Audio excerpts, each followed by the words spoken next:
Hello, I'm Isaac Hayes III, founder and CEO of Fanbase, and I'm here with a very important message. We are at a turning point in the Black community where we must have equity in the apps we use that scale to billions of dollars. But this time, we own the infrastructure, we own the culture, and we shape the future.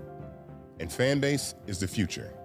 Fanbase combines the free functionality of Instagram, TikTok, and YouTube into an all-in-one platform built for the evolution of social media and monetization. With over 1.4 million users, that's real proof that we are shifting the conversation of tech ownership and equity for creators. So right now, I want you to go to startengine.com/fanbase and invest today. The minimum to invest is $399. That gets you 60 shares of stock in Fanbase at $665 a share. This marks a turning point in Black ownership of social media. If we don't take this opportunity to own social media right now, we will always be customers to our own creations. And that can't go on. So once again, go to startengine.com/fanbase and invest today. We must own the platforms where our voices live, our stories matter, and where our culture drives the world. Thank you. Folks, Black Star Network is here. I'm real revolutionary right now. Black power. Support this man, Black media. He makes sure that our stories are told. Thank you for being the voice of Black America, Roland. Stay black. I love y'all. All momentum we have now, we have to keep this going. The video looks phenomenal. See, this difference between Black Star Network and Black-owned media and something like CNN. You can't be Black-owned media and be scared. It's time to be smart. Bring your eyeballs home. You dig?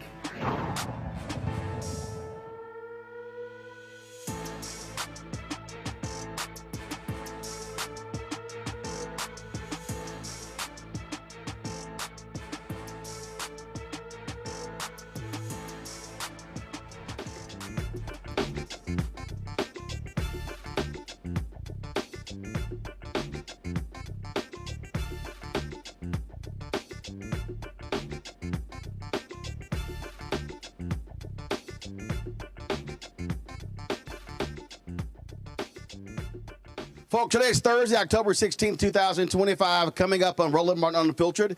We're streaming live on the Black Star Network from the campus of Virginia State University here in Petersburg, Virginia, for this special edition of our show, focusing on the upcoming election. Critical elections happening in this state that will determine who is in control of government. Lots we're going to break down. We'll also hear from the chair of the Congressional Black Caucus, Congresswoman Yvette Clarke. In addition to that, this is the 30th anniversary of the Million Man March. So there's a lot we're going to talk about, including yesterday's Supreme Court oral arguments that dealt with the issue that could jeopardize nearly half of the Congressional Black Caucus and destroy Black political power all across the South. Lots to this breakdown. It's time to bring the funk on Roland Martin Unfiltered on the Black Star Network. Let's go. Unfiltered.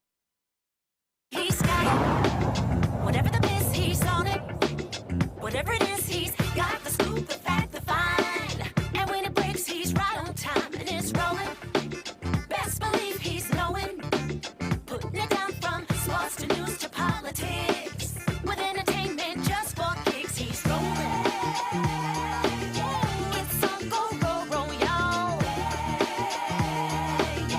It's Roland Martin, rolling with Roland now. He's funky, he's fresh, he's real, the best, you know he's Roland Martin now.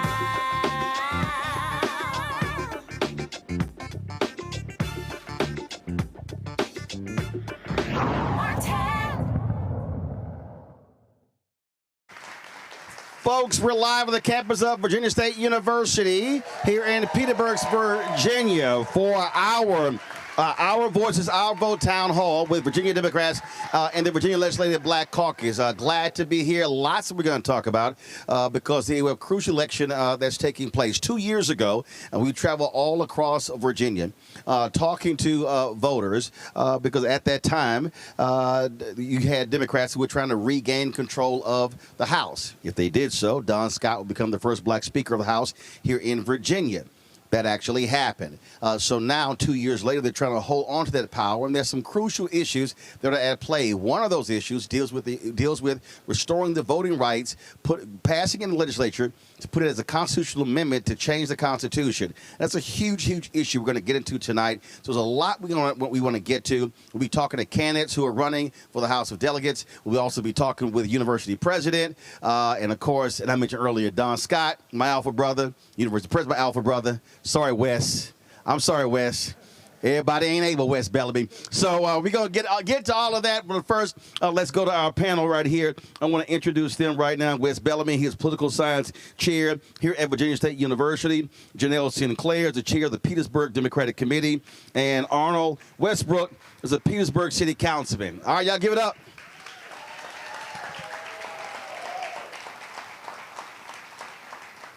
You know, one of the things that we keep emphasizing is that we have to be maximizing our voting power.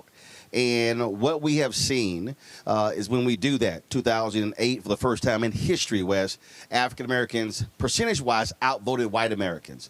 But since then, and that was because of the election of President Barack Obama, since then, we've seen those numbers go down. We're seeing the results of that, what happens when we don't vote our numbers. You've had some elections in this state that if we turned out at 75% of our capacity, we sweep elections. And so let's talk about that. What needs to happen for us to really lock and load to get people to understand that we cannot leave our power at home untapped and unused?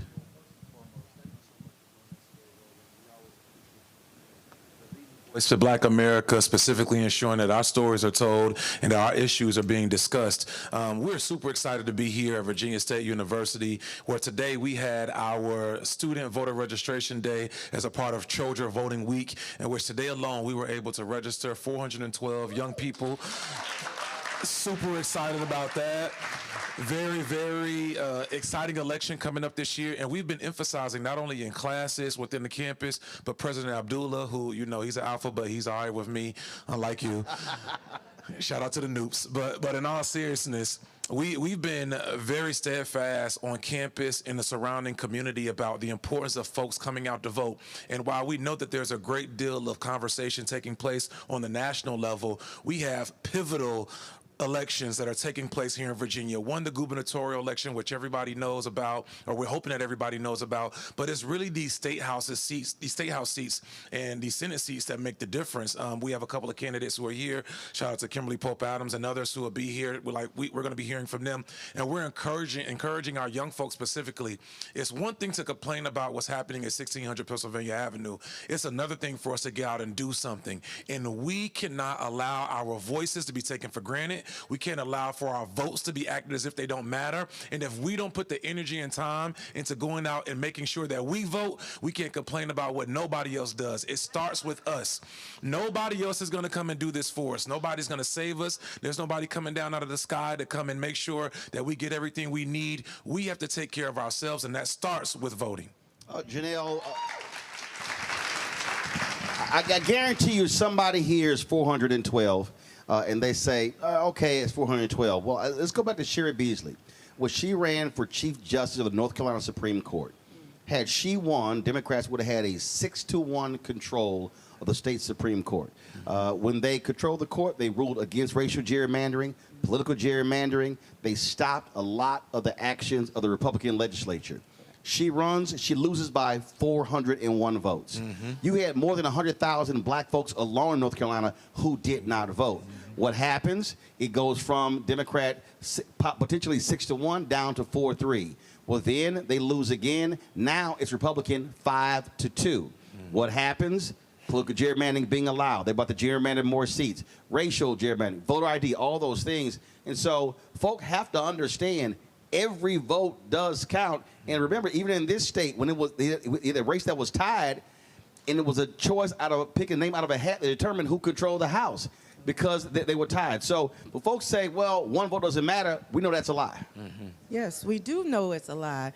As Kimberly Pope Adams, 53 votes made a difference in her race. It's 53 people in this room that could have made a difference 2 years ago. Now we have people that are sitting in seats at this moment making pivotal decisions that impact me, but more so our young people, and that will impact your children.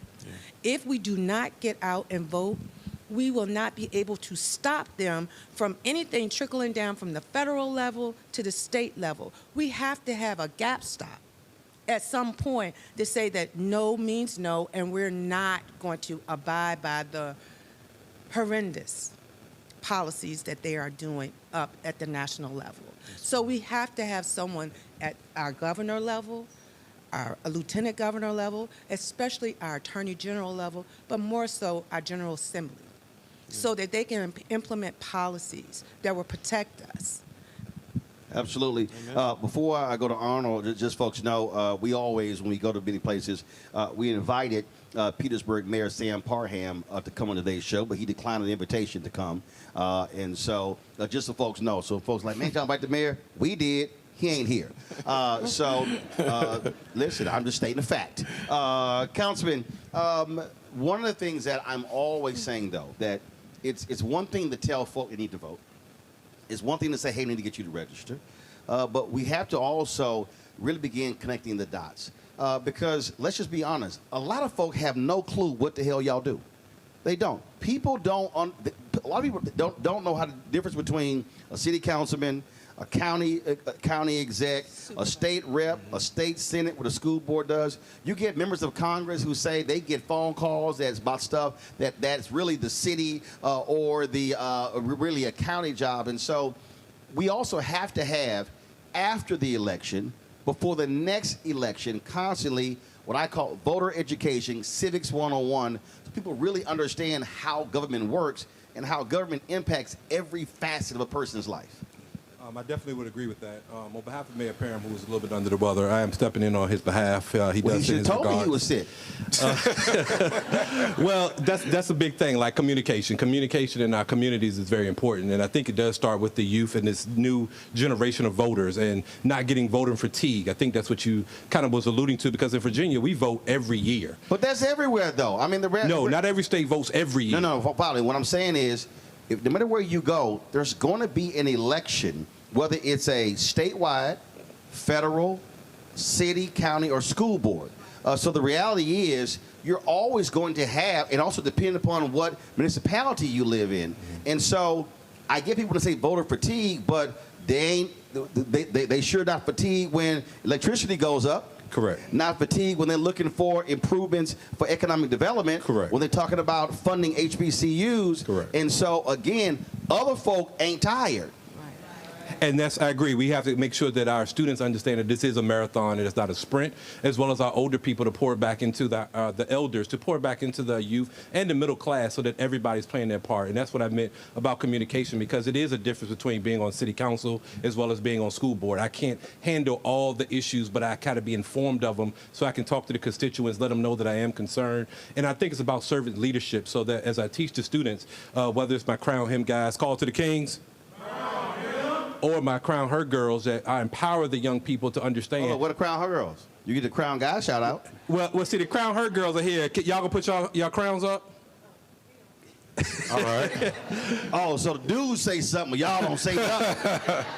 We're working on that, Roland. We're working on it, Y'all Roland. ain't got no calls. See, I don't want to do all my calls because y'all ain't got no call and response. Just go, hey, Crown girls, hey. Well, we got one for everybody. We got one that everybody does. Can we get a Hell State? Hell State? Okay, that's good enough for you, brother. No, because the damn girls still ain't said nothing. It's a lot of calls. Saying, go but see, ahead. I'm not gonna call out my Omega brothers. So I don't miss nothing, but go ahead. You know what I'm saying? I ain't missed that dupe and that alpha shout out. But again, we hear about all of us working together.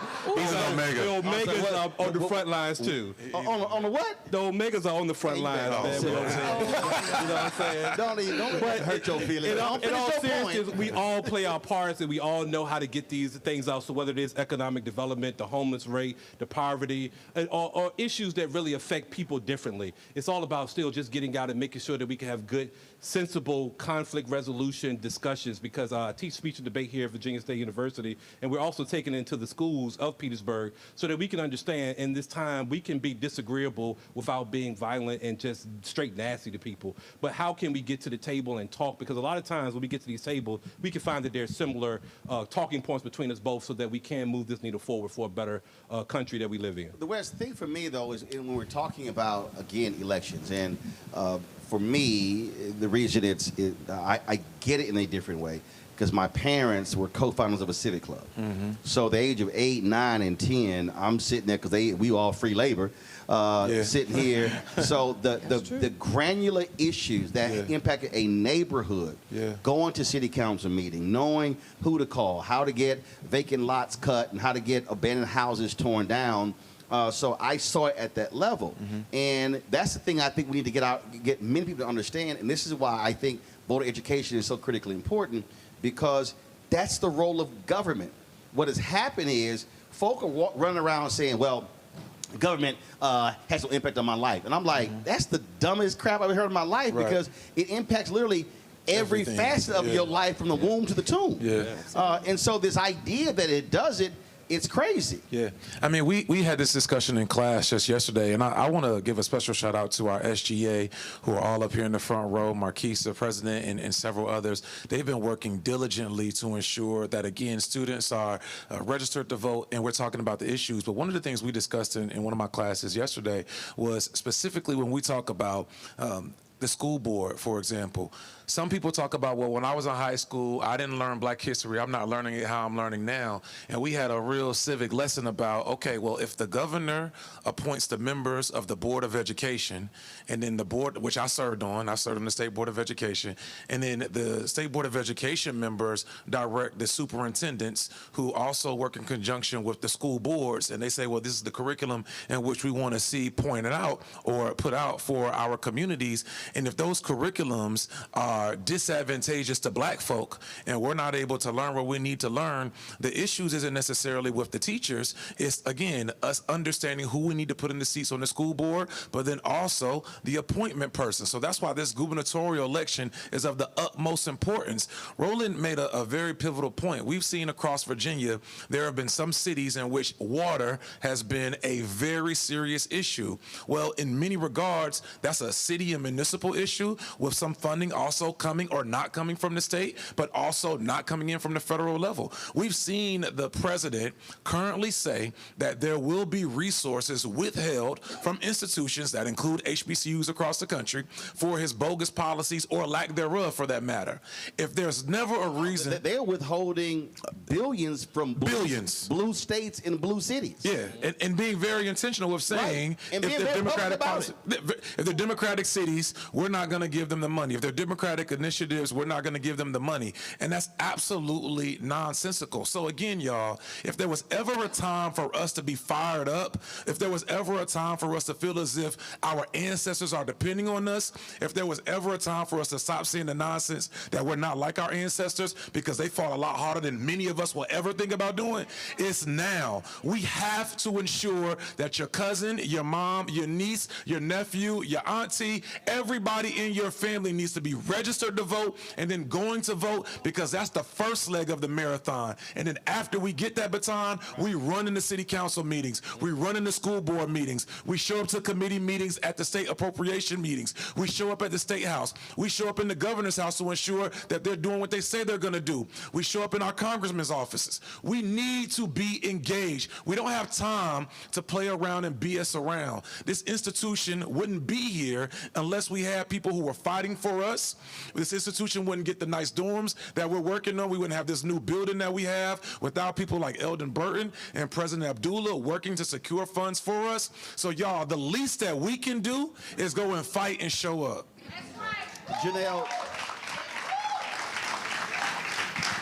Janelle, what Wes just laid out, what I always say is we have to make this personal to each and every single person. That's literally how we have to communicate it. And it's not party. Granted, I know you're on the Democratic committee. What I tell people, this ain't a party thing. It's an issue thing. And then the question then becomes, who supports your issues of the multiple issues. And so it's a stark contrast between, frankly, Democrats and Republicans. Correct. So I'll give you an example. Winston Sears is running for governor. They have her on record that she broke the tie opposing contraceptives. Not abortion, contraceptives, condoms, Plan B, birth control pills, IUDs. Those are all things that you'd use to prevent pregnancy. They already put on the board they don't want you to have an abortion. So why would you oppose anything to keep you from getting to the point of abortion? So these are the things that goes against everything that I believe in as a woman. How can you tell me I can't have those kind of things to protect me? So why would we want to vote for a party that is so opposed to things on our behalf? What about, there's other policies that they have, like they don't want to do EPA. We need EPA, especially in the brown and black communities. Well, first of all, look, one of the things that Trump did, he canceled, you had massive flooding, sewage backing up in the homes, in the yards of black families in Lowndes County. They canceled that. It was a settlement under Biden-Harris. They canceled it, calling it an illegal DEI settlement.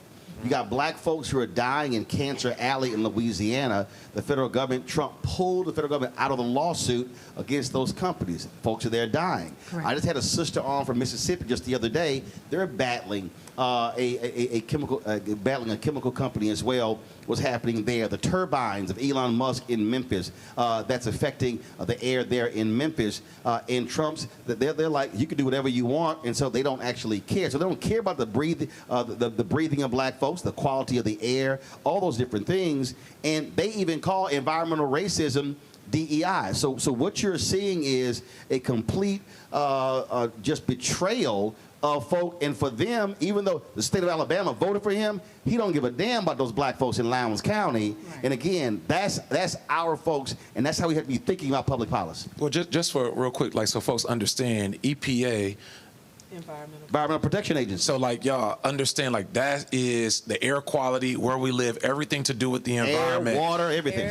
Lowndes County, Alabama, just like a really quick history lesson, like that is arguably the birthplace of the Black Panther Party. Like Huey P. Newton, Bobby Seale, they looked to Stokely Carmichael, who organized in Lowndes County in Alabama to ensure that black folk were registered to vote in 1966, 1967, did phenomenal work there. Well, for the people who don't know, the original Black Panther Party was a political party in Alabama. Correct. Right. And then went out to Oakland. Right. They got their basically what they wanted to do from there. So like, y'all, all of this is tied to us, but this is why it's important again for us to understand our history.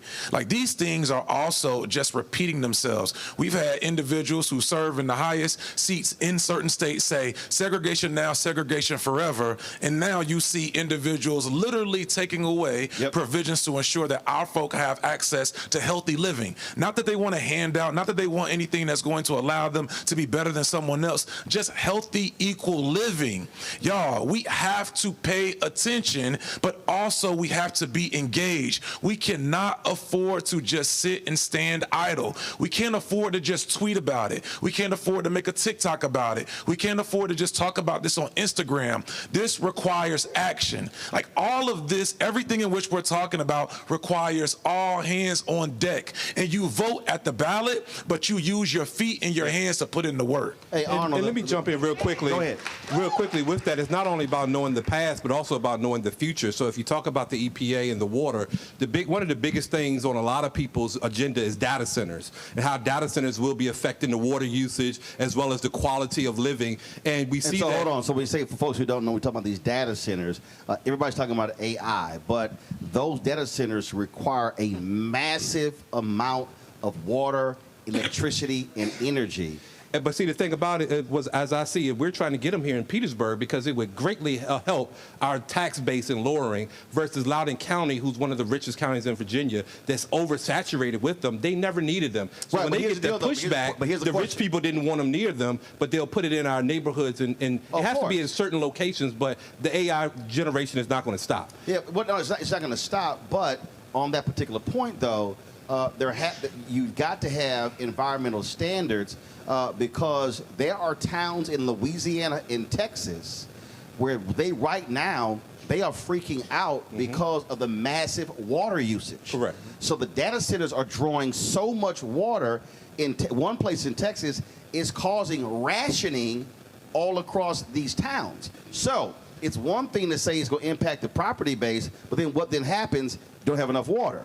Exactly. So what's the balance? Well, to me, the balance is it right for the people? And this is where the people come out. I don't want to make a vote for 34,000 people without understanding what does the will of the people want. And this is why I'm going out door to door and I talk to people. And that this is just one major issue of the future. But it's also Petersburg, Virginia has ranked number 10. For 10 years straight, the unhealthiest place in the state of Virginia. And to me, that's a problem of why is it that we can't get these things moving ahead? And it's because I think more people are depending on that person to come out of the sky to save us instead of we come into those city council meetings, we go and talking to the legislator so that we can change the homeless rate, the poverty rate, help out with social services, all these things, as well as education, because our education system is suffering. But again, it's only suffering because we have to be more involved. Janelle, final comment. Yes, I would say with the data centers coming to Petersburg, it's more important to have the EPA to be solid, not withdrawn, because if that does come, what's going to protect the people? Listen, you can forget the federal EPA. Right. No. What that means is you're going to have a strong state environmental protection agency. So that is why it's important that we vote the right people in as our governor, Abigail Spanberger, our lieutenant governor, Hashmi, I don't want to mess up her first name, and our Attorney General, Jay Jones. And yes, I did say Jay Jones. But let me and our General Assembly delegate, Kimberly Pope Adams. But not to take away from that, also who you put on council, because then we elect the local EPA, and we put those people on boards. So when is the next city council election?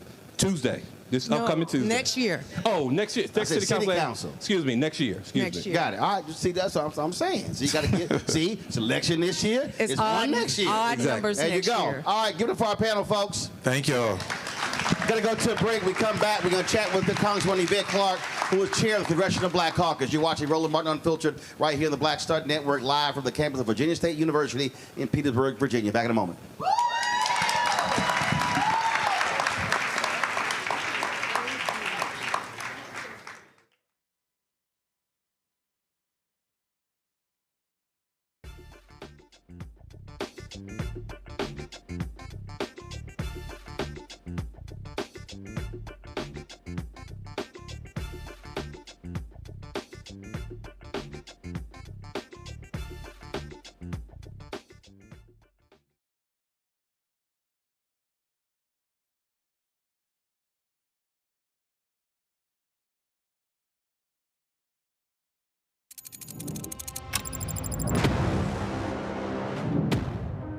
Afrotech, it's a lot of beauty, a lot of brilliance, a lot of intellect, a lot of innovation.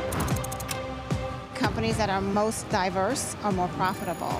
We're getting culture, we're getting community, we're getting the best of the best. And not only are we here to greet each other, but we're here to network and to elevate each other. Everybody from all the major tech companies here, and that means that now everybody's in the same domain.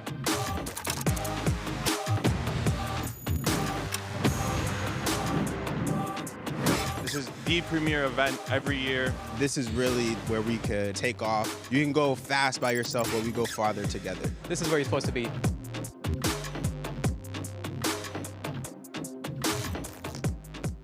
This week on The Other Side of Change. Book bans, anti-intellectualism, and Trump's continued war on wisdom. This is a coordinated backlash to progress. At the end of the day, conservatives realized that they couldn't win a debate on facts. They started using our language against us, right? Remember when we were all woke and the woke movement and all that kind of stuff?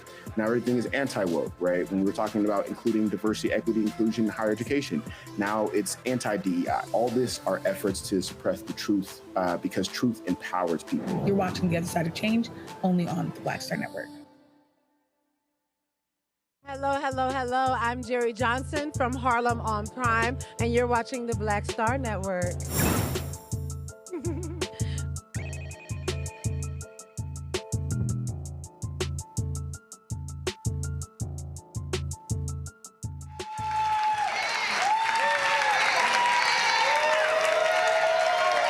right, folks, we're live here at Virginia State University in Petersburg, Florida. Glad to be here, focusing on, of course, the election in just a couple of weeks. But while this is happening, of course, the federal government shutdown continues, and we're still seeing the impact of health care. That's the dominant issue that we're seeing, as causing Democrats to say they're not going to cooperate with Republicans until this is addressed. Joining us right now is the chair of the Congressional Black Congressional Black Caucus, Congresswoman Yvette Clarke. Congresswoman, how you doing? Congresswoman Yvette Clarke. Congresswoman, how you doing? Congresswoman Yvette Clarke.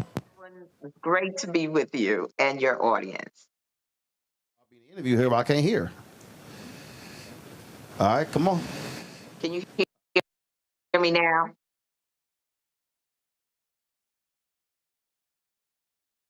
Me?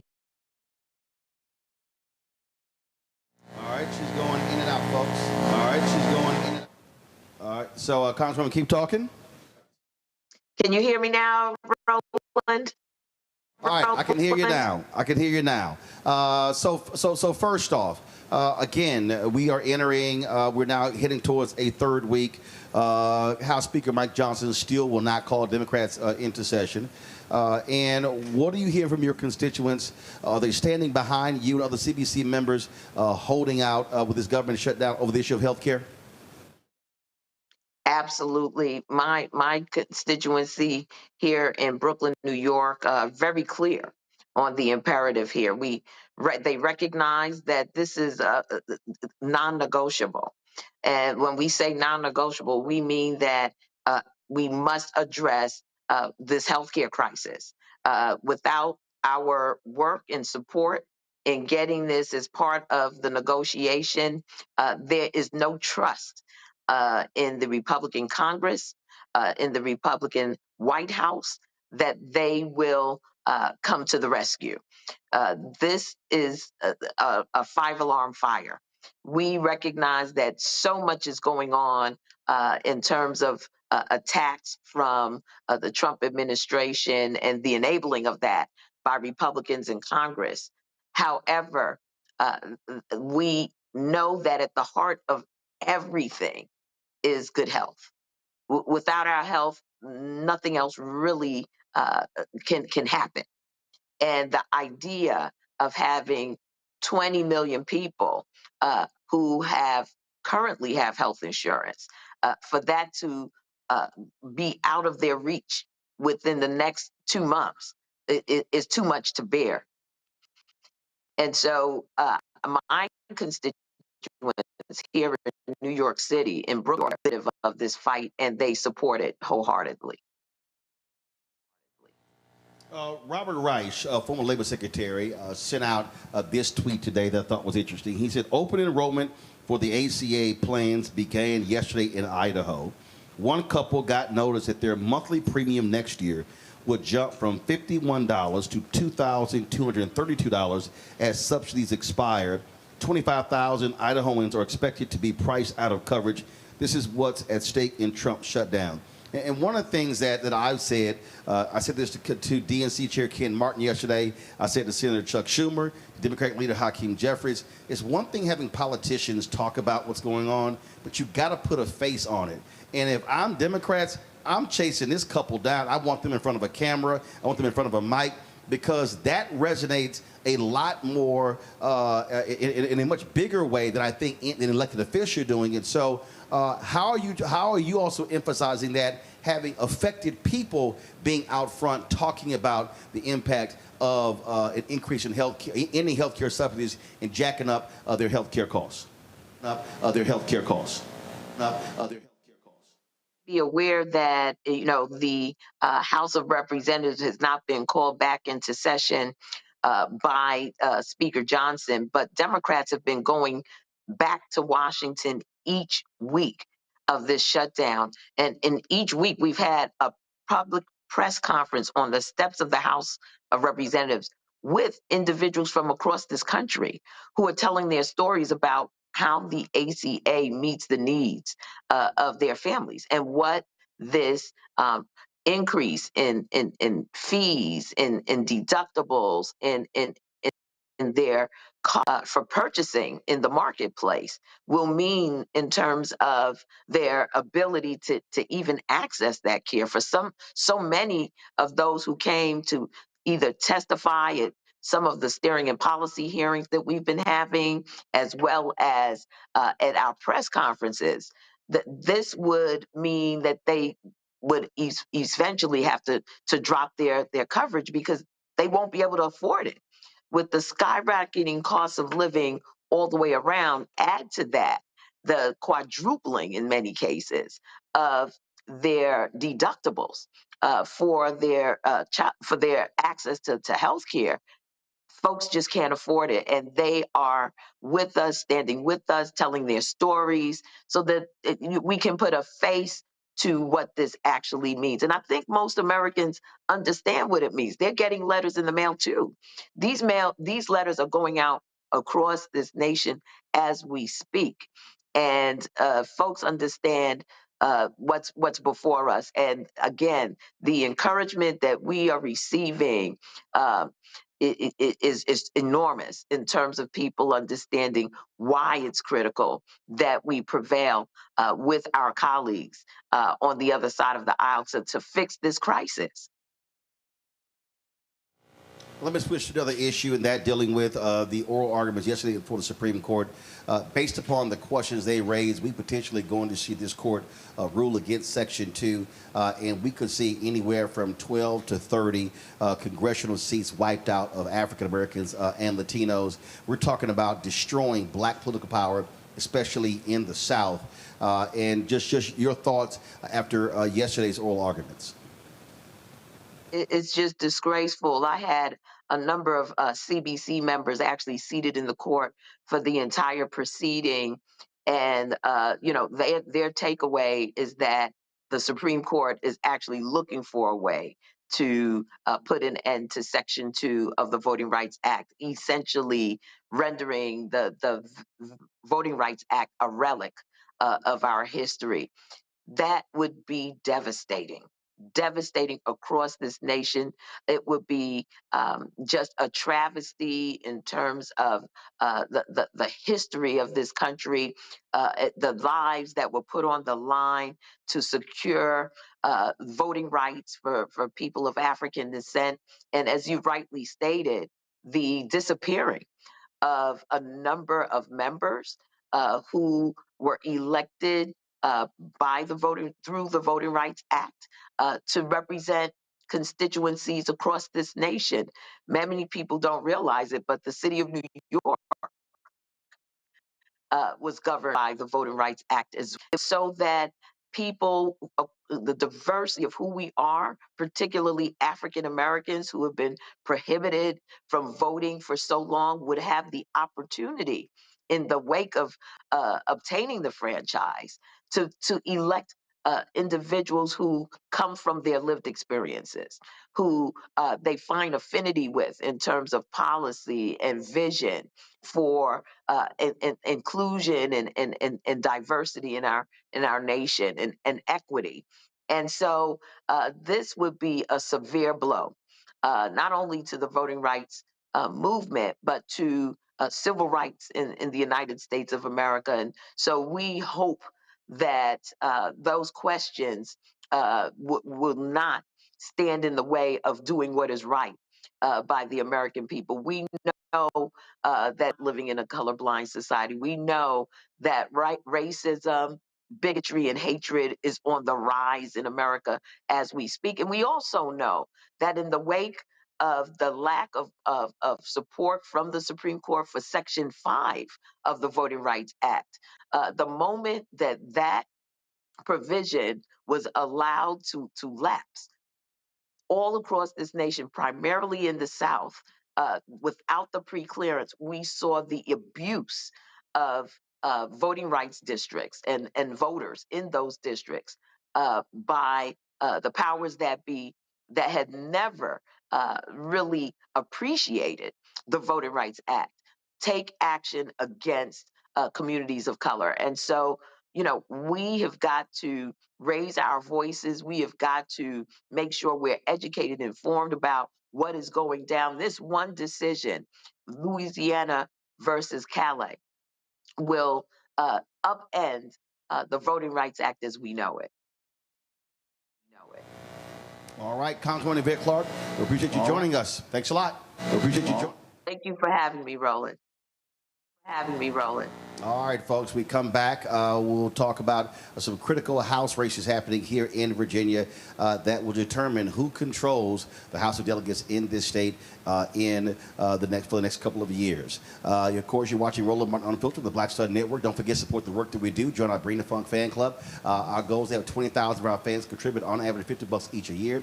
It's $4.19 a month, 13 cents a day. Of course, what that does is it funds all the efforts that we do. We're going to be traveling all around the country, going to different states in 2026, covering these critical elections, whether it's in North Carolina, Georgia, Texas, Florida, you name it. We'll be on the road, so your support is critical. If you want to contribute via Cash App, use the Stripe QR code. You see it right here on the bottom left-hand corner. That can also be for credit cards. PayPal is R Martin Unfiltered. Venmo is RM Unfiltered. Zelle, Roland at RolandSMartin.com.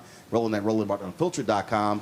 Checks and money orders make it payable to Roland Martin Unfiltered, P.O. Box 57196, Washington, D.C. 2003 7-0196. Back in a moment.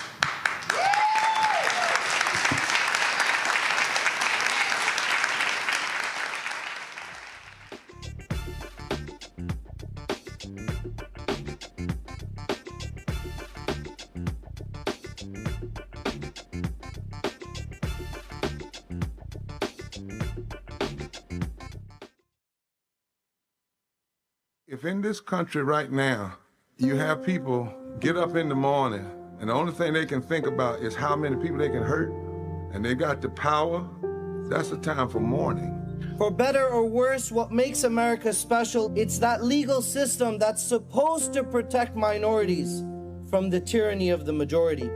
We are at a point of a moral emergency. We must raise a voice of outrage. We must raise a voice of compassion.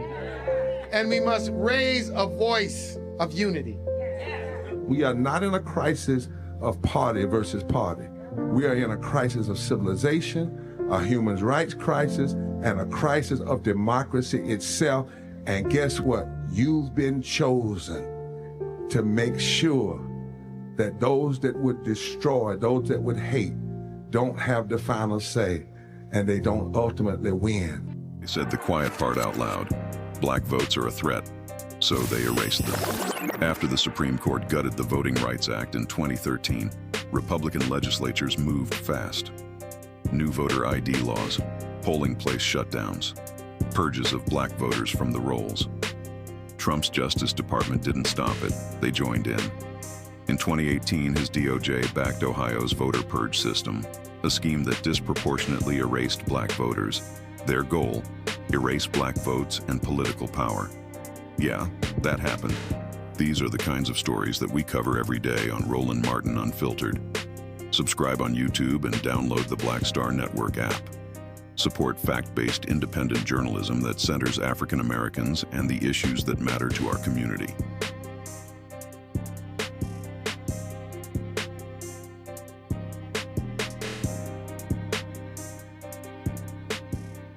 Hello, we're the Critter Fixers. I'm Dr. Bernard Hodges. And I'm Dr. Terrence Ferguson. And you're tuned in to Roland Martin Unfiltered.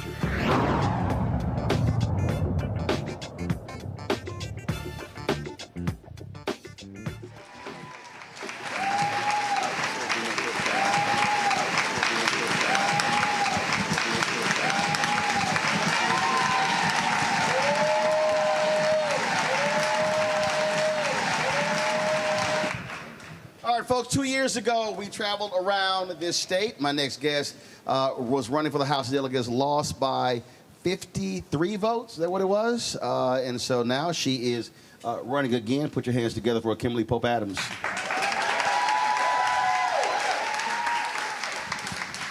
All right, so what are you going to do different this time than last time? Get 54 more votes. So how are you going to do that? I mean, after last time, what assessment did you do looking at your campaign, and what assessment did you do to look at why you lost. What did you do? Yes. Well, first I want to thank you for having me. Thank you for being here 2 years ago. And I will say this, I don't say that I lost, I say that I fell short because I learned so much. And in the days after the election in 23, it was actually my son. I have a 17-year-old son. He was 15 at the time. He said, you know what, Mommy? He said, championships are won in the off season. He said, if you want to do this again, you got to start now. Now, admittedly, I didn't want to hear that at the time, but he was right. He was right. So what I decided to do, I took a little time off for the holidays, but once we got first of the year, I kept staying involved. I kept meeting the voters. I volunteered on congressional campaigns. I moderated town halls. I showed up to community events. I kept making sure that my community knew the importance of voting. I've been doing that for 2 solid years when I wasn't on the ballot, and I know that it's going to pay off this time. Did you also study the data in terms of looking at those precincts, how many people are registered, how many eligible voters there are, how many actually turned out, and concentrate on those areas? And so what are the 3 or 4 areas that you are targeting for a big turnout? Yeah, so my district is 4 localities. One is the city of Petersburg, very urban, very dense, very blue. The other 3 localities are all rural, red leaning. When you look at the voter turnout among the 4 different localities, the lowest voter turnout was in the city of Petersburg. My race was low. How low? When you say how, like what's the percentage? 32%. 32%. Yeah. That was the turnout. Yeah. And so I'm always talking about, I keep using 70 as a number. So if 50% turned out, if 40% turned out, you win. Yeah, we actually did the math afterwards. If 38% had turned out. But it's the point I'm making. I don't want 40. I don't want 45. Right. What I keep saying is, if we turn out at 70% of our capacity, we sweep elections. Absolutely, because here's one thing we all know. When black people show up, we win. When we vote, we win. We just got to show up. It's that simple. We've got to show up. So what have you been doing and saying in the last 2 years, this specifically Petersburg, to say, look, the only way this happens if you actually vote? Yes. So what I've been doing is making sure people understand the contrast between myself and my opponent.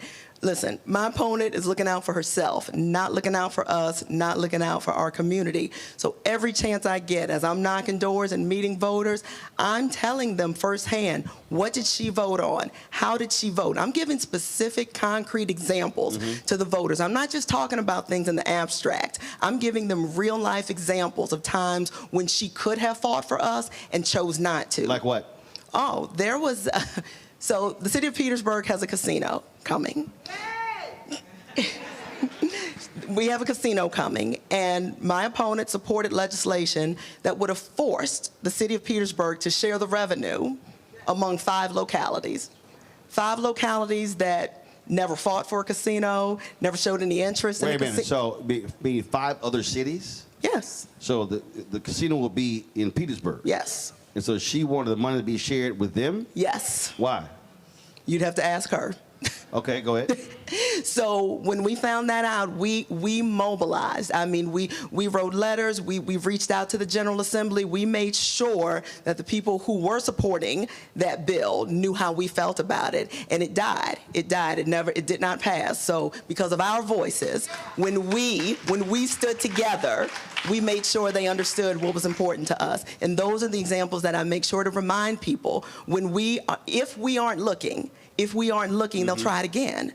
And the only way to ensure that she and others like her can't try it again is by voting them out. Because our vote can do 2 things. It can hire and it can fire.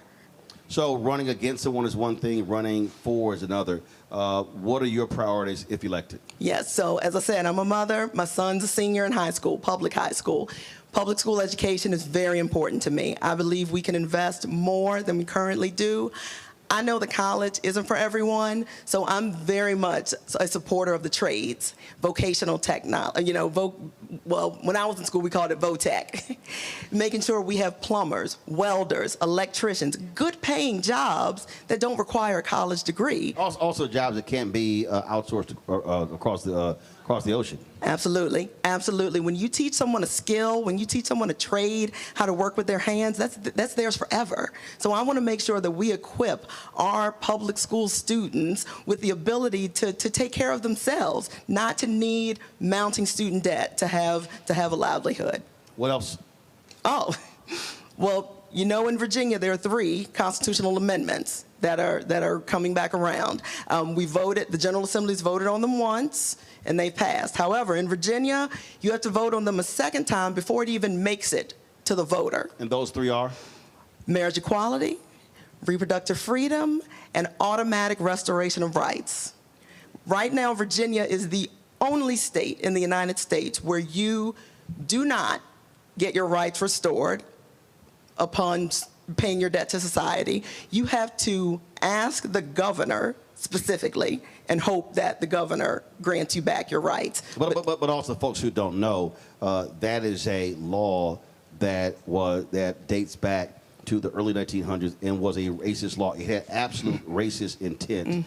The lawmaker that advanced it literally said, we're doing this to keep the niggas from voting. This is a Jim Crow era legislation that we have an opportunity to right as long as we come out and vote. And so if it passes for the second time, then it gets put on the ballot in November. Yes. So for those Republicans who voted against it the first time, they weren't even voting against the amendment. They were voting against our right as voters to even decide on the matter. So we've got to make sure that we not only keep our Democrat majority, but expand it so that we can vote, we can pass these amendments for the second time so that everyone in this room has the opportunity for themselves to vote on it next November. Don't know if your opponent has spoken on this, but when the Biden-Harris administration, they sent a letter to a variety of states that showed that a number of HBCUs were cheated out of upwards of $13 billion in land grant money. And Virginia State is owed $277.5 million. Now, this has nothing to do with any new funding, any new request for funding. This is literally what this school was cheated out of for that certain period of time. If elected, are you going to sponsor legislation for that to be for that $277.5 million to be funded to Virginia State separate from any other funding request? Oh, absolutely. And let me tell you, in Virginia, we only have 2 land grant universities, Virginia State University and Virginia Tech. And I will tell you, I am an alum of Virginia Tech. And they got their money. Yep. And in fact, that money that was supposed to come to Virginia State actually went to Virginia Tech. Yeah, I've seen firsthand the stark difference between the funding at Virginia Tech and here. And I work here. Full disclosure, I work here, and I know that there is no better HBCU in the United States of America than Virginia State University. So I will do everything in my power to make sure we're made whole. Last question for you. Somebody out there, they're like, okay, I get all of that, I hear all of that, but they still are not focused, they still are not interested in voting. What do you say to that person? That person who says, I don't really think this stuff makes any difference to me. It has no impact on my life. Everything we do is a choice. When we wake up every morning, we have to decide, do I want to think about just myself or do I want to think about my community? Your vote is an opportunity to do both. You are doing something for yourself, and you are also doing something for everyone else around you. I can't stress enough how your vote is not just one. When we collectively decide what we're going to do, then anything is possible. And I need people to understand that this is not just about today. This is about next week, next year, next decade. Because if we don't elect the right people, the policies they put in place today are going to impact us for a generation. So we have to think about, what do you want today? What do you want tomorrow? What do you want 10 years from now? All right, folks, it's the 82nd House District. Put your hands together for Kimberly Pope Adams. I appreciate it. Gotta go to a quick break. I'll be right back right here. Roland Martin Unfiltered on the Black Star Network, live at Virginia State University. Back in a moment.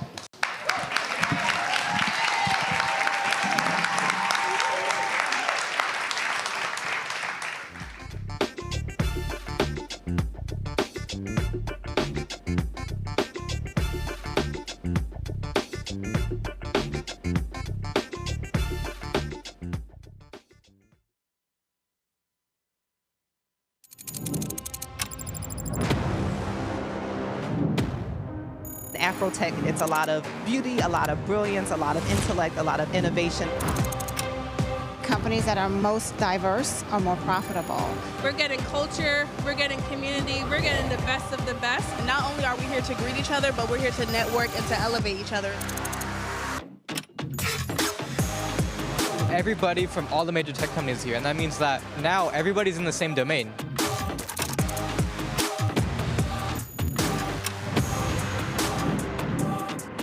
This is the premier event every year. This is really where we could take off. You can go fast by yourself, but we go farther together. This is where you're supposed to be.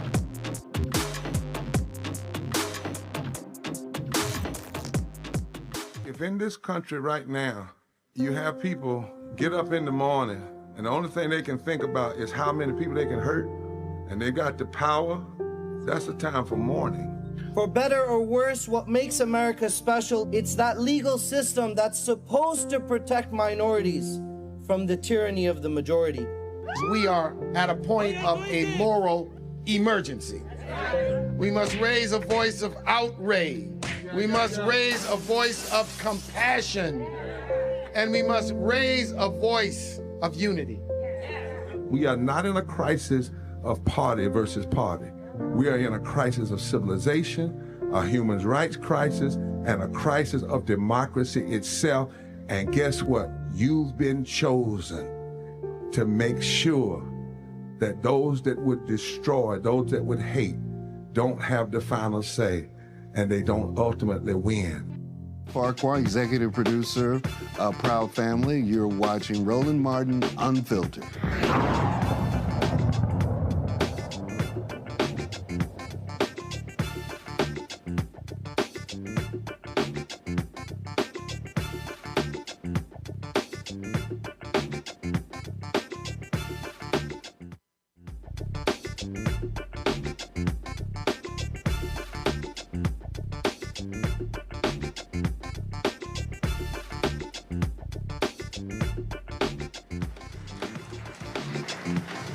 Folks, welcome back to Virginia State University. I am glad to be back here. 9 years ago, I gave the commencement address here at the Virginia State, and we had a great time there. So let's welcome our next guest, the president of this university, my alpha brother. Put y'all hands together. Y'all know him well, Dr. Makola Abdullah.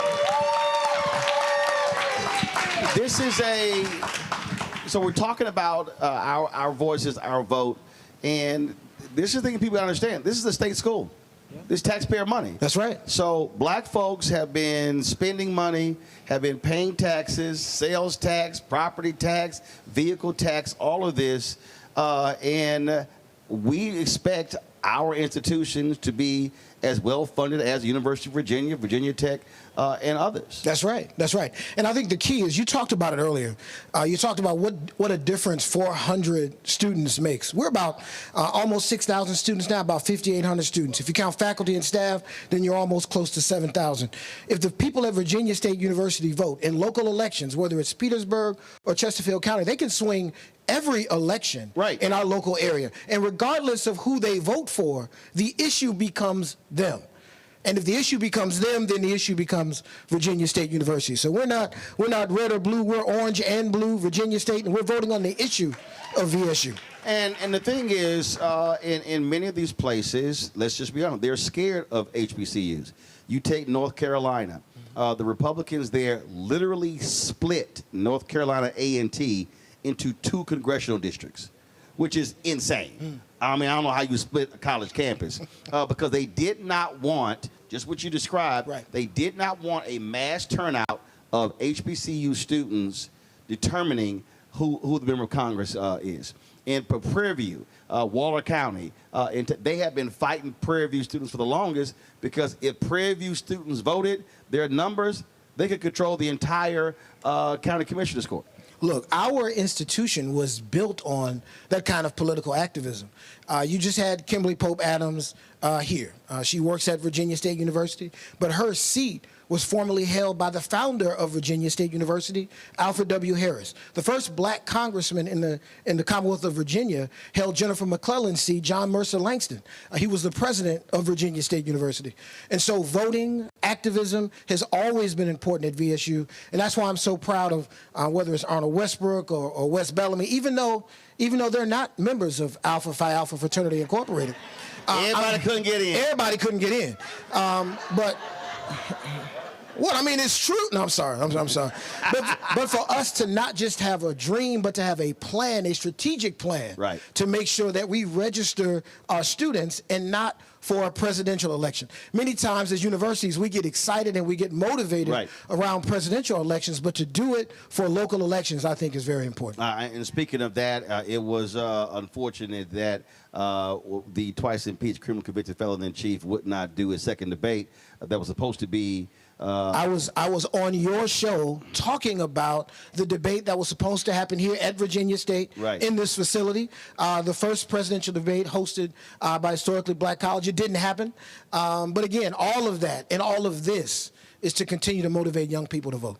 And so I started off this conversation the same way because I need people to understand when you talk about, all right, these are the things that we want for Virginia State, we want for Norfolk, but also how you can impact even private HBCUs in this state. It's state funding. Right. State funding, squeaky wheels gets the most grease. And so what folk have to understand that when the election is over, I keep saying that's the end of one process, the beginning of another. The reality is you just can't be, you and your administration and a few alumni can't be the only ones showing up in Richmond.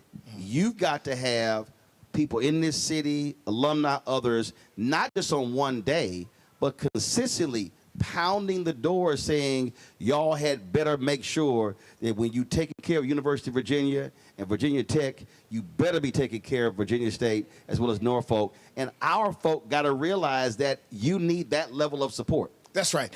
And you being here as an adjunct professor here at Virginia State University tonight, and having your guests who have sat in front here and talked to the students so they could see who the candidates are. And so after they win or lose or win, that we can continue to hold them accountable to make sure that financial aid is on the docket, that more capital funds are on the docket, so these students have the buildings that they need to be educated. All of those things are critically important. And so, again, that work is being done now, and we thank you for it. So. Look, we talk about, and again, I think a lot of people don't just really don't realize. Look, it was very easy for me to be able to log on to your wireless guest account. But there are 80% of HBCUs in America are Wi-Fi deserts. Yeah. I mean, we talk about food deserts. So we're talking about a lot of universities, especially private HBCUs. You've got buildings that some campus. I think when I was talking to the former president of Fisk, they were building their first new campus since the Eisenhower administration. Yeah. That was 1960. I think one of the critical things is that we continue to support each other. There's really no difference between a public and a private HBCU. We compete with Norfolk State and Virginia Union and sometimes Hampton on Saturdays for football or maybe for basketball. But every other day of the week, we're the same institution. And we have to lobby together. We have to move together because we serve the same mission to educate our kids. But it goes beyond just black students. Look, 20% of HBCUs have non-black student population. We saw with the lawsuit in Maryland how the HBCUs were getting creative with majors that were attracting non-black students. And then what did the state do? They allowed these PWIs to have duplicate programming. And so they said, well, look, if I got a choice between going to Morgan State and going to University of Maryland, I'm going to go to the University of Maryland. And they had that lawsuit. And sure, you had the settlement, but it should have been a $2 billion settlement as opposed to the actual settlement that was signed. I don't think a lot of folk really understand how, from the day HBCUs were founded, they were underfunded from day one. That's correct. That's correct. We are the fourth oldest public institution in the Commonwealth of Virginia. UVA, Virginia Tech, and VMI. But if you look at our campus and our campus facilities, we've got buildings 100 years older than some of the other institutions in the Commonwealth. And so when you talk about infrastructure, when you talk about investment, I think it's clear that our HBCUs have been underfunded, and we have to marshal our political capital to make sure that we can correct those problems. And again, we talk about voting. It matters. And also, how do you come through? The reality is, if Democrats control the House, you will still have Don Scott, Speaker of the House, African American. The person controlling the money, Democrats control the Senate, that's Louise Lucas. If Spanberger beats Lieutenant Governor, you're talking about Democratic governor, and guess what? It's called return on investment. Fully expect, with that level of leadership, getting that $277.5 million should not be a problem. And our responsibilities is to put pressure on those three to say, where to check. Well, look, it's important for me to say, Mr. Martin, that whether they're Democrats or Republicans that win, that we have to make sure that HBCUs are on the table all the time. We have had, now having said that, we've had incredible support. Don Scott, the Speaker of the House, and the House of Delegates have been wonderful. Louise Lucas, the President Pro Tem of the Senate, and the Senate have been wonderful supporting Virginia State University. The Governor has supported Virginia State University. And so we believe in all of those who support Virginia State University and the education of our young people. But I want more. Because it ain't like being greedy. It's well deserved. A good friend of mine said, we want our unfair share. We want more. And more importantly, not that we want more, they deserve more. That's right. Right? Our students deserve more.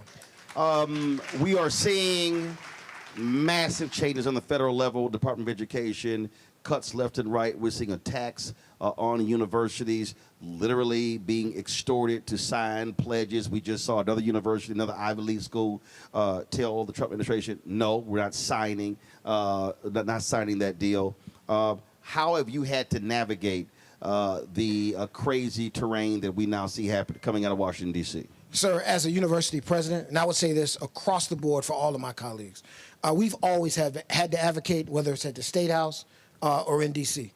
Sometimes we work with friends, people who love our HBCUs, and sometimes we work with people that don't love our HBCUs. But our jobs are to make sure that we can gather as much of the resources that we can so that our kids can go to school. That's critical. When you see slashing Pell Grants, things along those lines, same thing. It's one of those things that people don't understand, that sure, when you hear Republicans in Congress say, how we need to cut these things out, people not understanding the cost of education has exploded in the last 30 years. You can't, when I hear these idiots on Fox News talk about when they were in college, I'm like, fool, the credit hour when you were in college isn't even remotely the same as it is today. That's right. And so you can't act like, just go get a job at a fast food restaurant. That's gonna pay your credit. That ain't happening. The world has changed. I like to say there's 5 partners who help us educate young people. There's the young people and their families themselves. There's the university in terms of trying to keep tuition low. There's the state government. There's the federal government, and there's private philanthropy. The federal government assists in higher education with the Pell Grant and access to loans. And if the Pell Grant doesn't grow with inflation, and it hasn't, then those who said they used to be able to work their way through college and get a Pell Grant, you can't do that now. And if the federal government removes certain access from our students to get loans, then they also won't be able to go to school, to get the capital that they need to go to school. And so it's important that everyone looks at these very important issues, especially our students, and votes towards those issues. Granted, this is a 4-year institution, but one of the things that we are seeing, and you heard Kimberly Pope Adams talk about it, and I actually was discussing this on my TV One show, my God, 15 years ago, when we talk about trades. The reality is, and this is hard for some people to do, everybody is not meant to go to a 4-year institution. Oh, for sure. 65% of the jobs in this country actually are trained by community colleges. That's right. But saying you a community college graduate ain't as sexy, but it's not. And matter of fact, I remember I was interviewing Actually, I was a part of a conversation with then Vice President Joe Biden, and he made that particular point. He's like, yeah, you don't hear parents like, oh, my baby finishing from community college, right? Because it's an ego, it's an esteem thing. But the reality is, folks are coming in with massive amounts of debt, not being able to get jobs, and so we flipped the other way when we completely got rid of vocations. And again, I don't care how much money you're making. Listen, I ain't dealing with no stopped-up toilet. Right. Hey, look. And when the power don't work, I ain't trying to go to get electrocuted. Right. I'm calling do somebody. That work. I have no problem with the trades. I firmly agree that every young person and young at heart person, that's what I call old people, everybody doesn't need to go to college. Some people should go to get an associate's degree. There's some who don't need to go to college at all. I don't have a problem with the argument. The only thing I have a problem with is some of those who make the argument, they're making it just for my kids. Right. See, and I don't like that. Well, that actually was one of the reasons actually they went away, because in the 70s, coming out of segregation, you had trades in all these schools. Black students were being pushed to trades. That's right. Pushed away from 4-year. That's right. Parents rebel, and if people want to understand history, that literally was a 30-year fight at Hampton. Look, when General Armstrong founded Hampton, he wanted the children that came out of slavery to be trained in agriculture. The black parents like, oh, hell no. We want sciences, law, whatever. So that was a 30-year battle at Hampton. So we saw that after Jim Crow with trades, and so they got wiped out of schools. But then the problem is they got totally taken out. That's right. And so there was no balance. No. The trades need to exist, and many of our kids need to be in the trades. But I am not going to take that message from someone who doesn't respect or understand or appreciate my kids, who are going to give them that message when they're going to send their own kids to college. Don't tell me that college isn't for them, but it's for yours. Right. Don't tell me that. Right. Absolutely. Absolutely.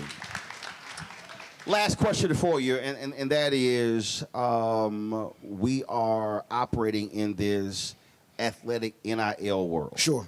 You've got a bill that NCAA others are pushing, and then they want HBCUs to get behind the bill, the SCORE Act. And in looking at that, I have some fundamental issues with it. Then I just saw something just earlier today, folks coming out opposing it.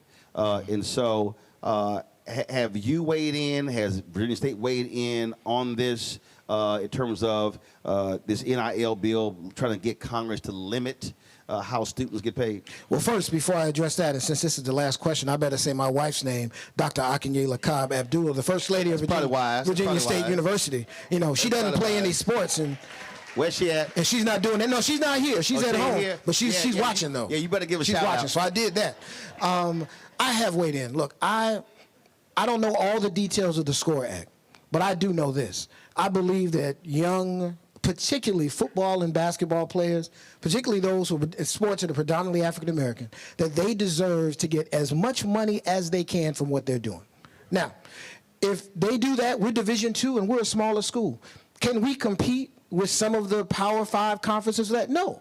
But that's okay. Heck, I can't compete with them for coaches and some for faculty. I have to compete based on who our institution is. But I don't want anything to slow down our young black men and women from receiving the monies from their actions. I don't want any of that. So I don't know how that rhymes with the SCORE Act. Oh, listen, but I've made my point clear. I agree with 100%. What I do want changes. I don't want these agents getting 20%.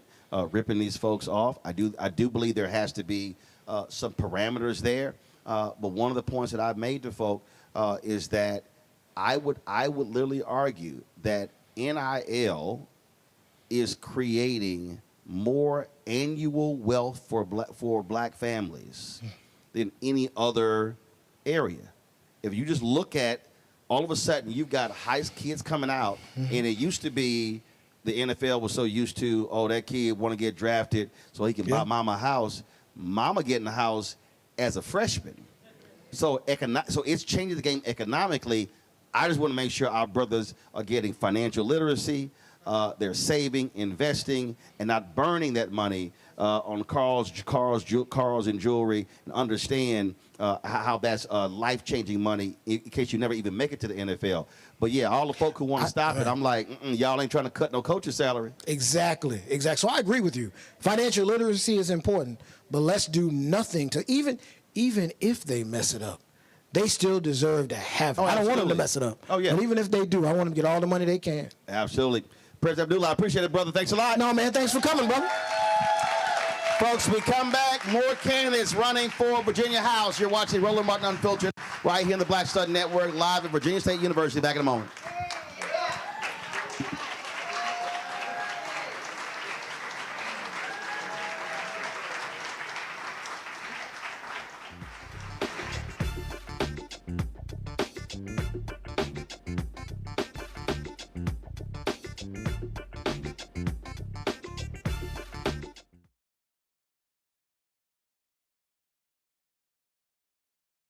Anti-intellectualism and Trump's continued war on wisdom. This is a coordinated backlash to progress. At the end of the day, conservatives realized that they couldn't win a debate on facts. They started using our language against us, right? Remember when we were all woke and the woke movement and all that kind of stuff? Now everything is anti-woke, right? When we were talking about including diversity, equity, inclusion, higher education, now it's anti-DEI. All this are efforts to suppress the truth because truth empowers people. You're watching The Other Side of Change, only on the Black Star Network.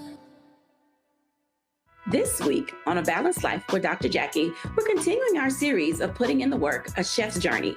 Are you an aspiring chef? Someone who already has a business, trying to figure out what your next steps will be, who to talk to, and how to get there? Well, on this week's show, our great guests and wonderful chefs will talk to you about what it means to discover your purpose, your why of being in the kitchen, and then knowing how to put a business together. The menu controls everything. The menu determines everything. But the business plan is where you have to go back to. When you get into the business, at the end of the day, social media and TV, all of that stuff is cool, but you still have to run a business. You still have to be in relationship with people. That's all next on A Balanced Life with Dr. Jackie here on Black Star Network. Hatred on the streets, a horrific scene, a white nationalist rally that descended into deadly violence. White people are losing their damn minds. As an angry pro-Trump mob storms the U.S. Capitol, we've seen shooting. We're about to see the rise of what I call white minority resistance. We have seen white folks in this country who simply cannot tolerate black folks voting. I think what we're seeing is the inevitable result of violent denial. This is part of American history. Every time that people of color have made progress, whether real or symbolic, there has been what Carol Anderson at Emory University calls white rage as a backlash. This is the rise of the Proud Boys and the Boogaloo Boys. America, there's going to be more of this. Here's all the Proud Boys, guys. This country is getting increasingly racist in its behaviors and its attitudes because of the fear of white people. The fear that they're taking our jobs, they're taking our resources, they're taking our women. This is white fear.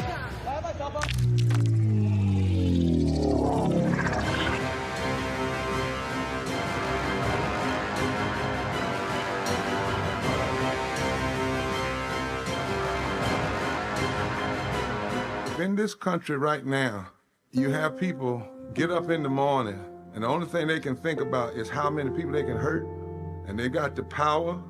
That's the time for mourning. For better or worse, what makes America special, it's that legal system that's supposed to protect minorities from the tyranny of the majority. We are at a point of a moral emergency. We must raise a voice of outrage. We must raise a voice of compassion. And we must raise a voice of unity. We are not in a crisis of party versus party. We are in a crisis of civilization, a human rights crisis, and a crisis of democracy itself. And guess what? You've been chosen to make sure that those that would destroy, those that would hate, don't have the final say, and they don't ultimately win. They said the quiet part out loud. Black votes are a threat, so they erased them. After the Supreme Court gutted the Voting Rights Act in 2013, Republican legislatures moved fast. new voter ID laws, polling place shutdowns, purges of black voters from the rolls.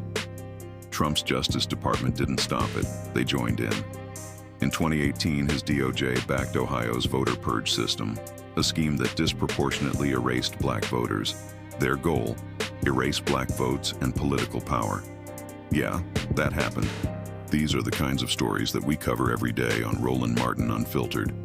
Subscribe on YouTube and download the Black Star Network app. Support fact-based independent journalism that centers African Americans and the issues that matter to our community.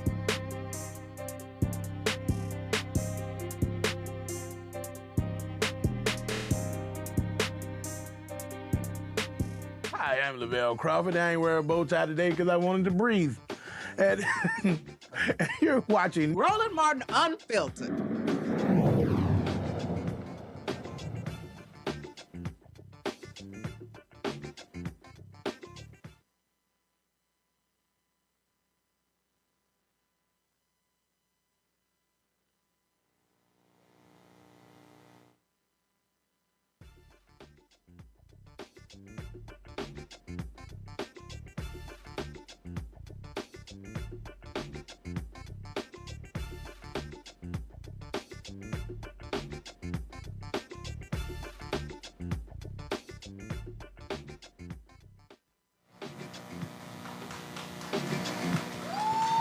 All right, folks, welcome back to Virginia State University. We got three more candidates running for the House. Let me introduce them right now. Deborah Gardner, she is running for District 76. Put your hands together for Deborah. Also joining us right here is Lindsay Dougherty. Lindsay, running in District 75. Also, Mike Jones represents Virginia's 77th District, running as well. So all three are running. So first and foremost, I'll throw this out first. As you're traveling around your districts, what's the dominant issue you are hearing from folks that they care about, that's most important in their minds? Thank you, Roland, and thank you so much for having me.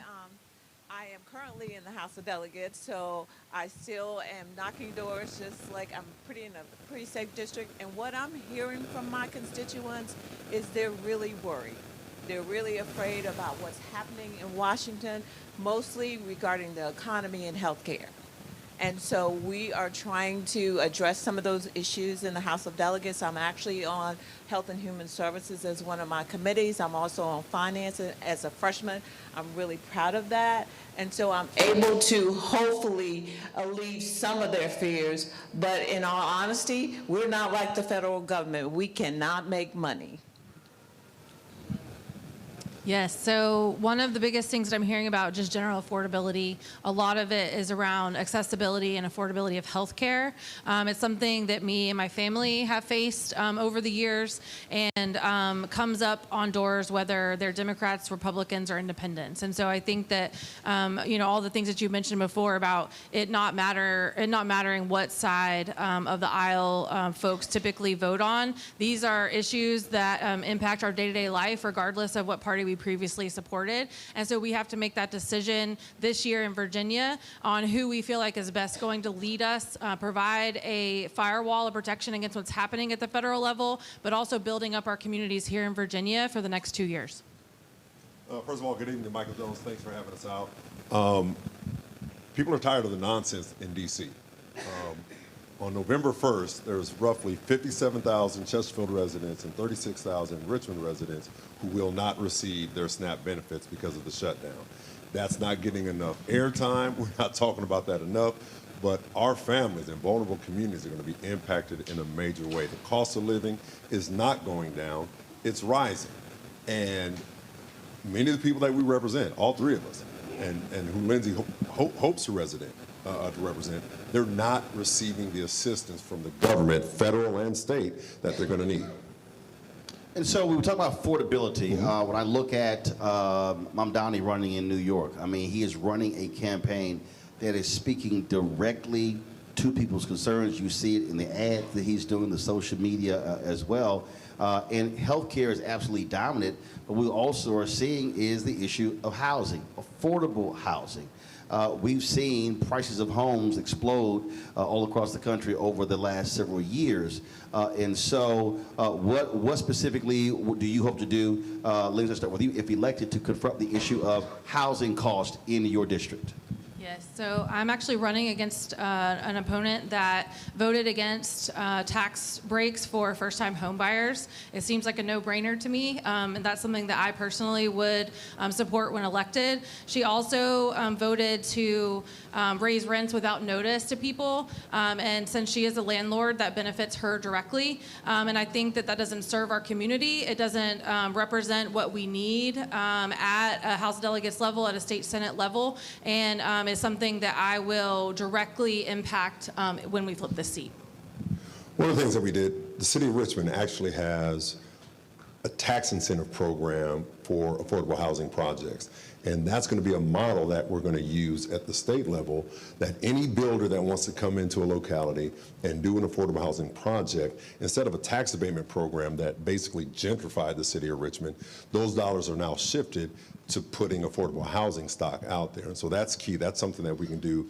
As well, we have to ensure that the planning process, the planning and review process that a lot of our localities drag their feet on, it's just, it's raising the cost of those projects. When localities reduce the number of units in the name of infrastructure, right? You take a project that has 1,000 units, remove 200, you just increase the cost of that project by 20%. Mm-hmm. And the developer's not going to take that on. So we need to reduce the duplicative processes within a locality. We need to encourage them to get this process through within 9 to 10 months, not 18 months to 2 years. And for me, this year during the General Assembly, affordable housing was one of my issues. I actually put in 3 pieces of legislation, 2 of which actually went to the Housing Commission for study so we could bring them back. They did not die.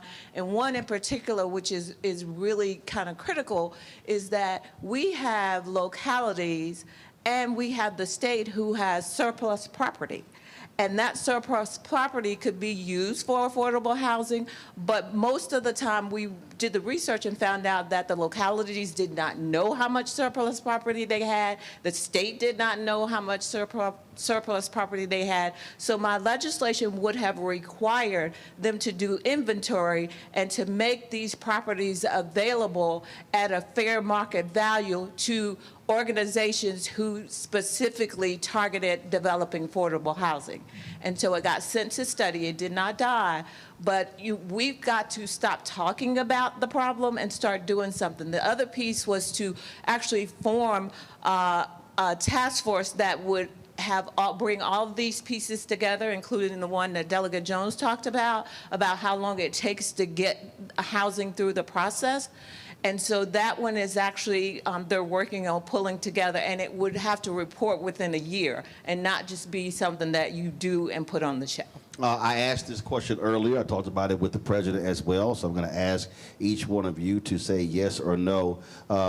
If you return to the delegate, if you are elected and you return as well, will you specifically support the state giving the $277.5 million that's owed to this school that was taken, with the money that came from the federal government, the land grant money? Do you support that? Hell yes. Absolutely. I work in a higher education university too, and we need to get these dollars into the communities that need them.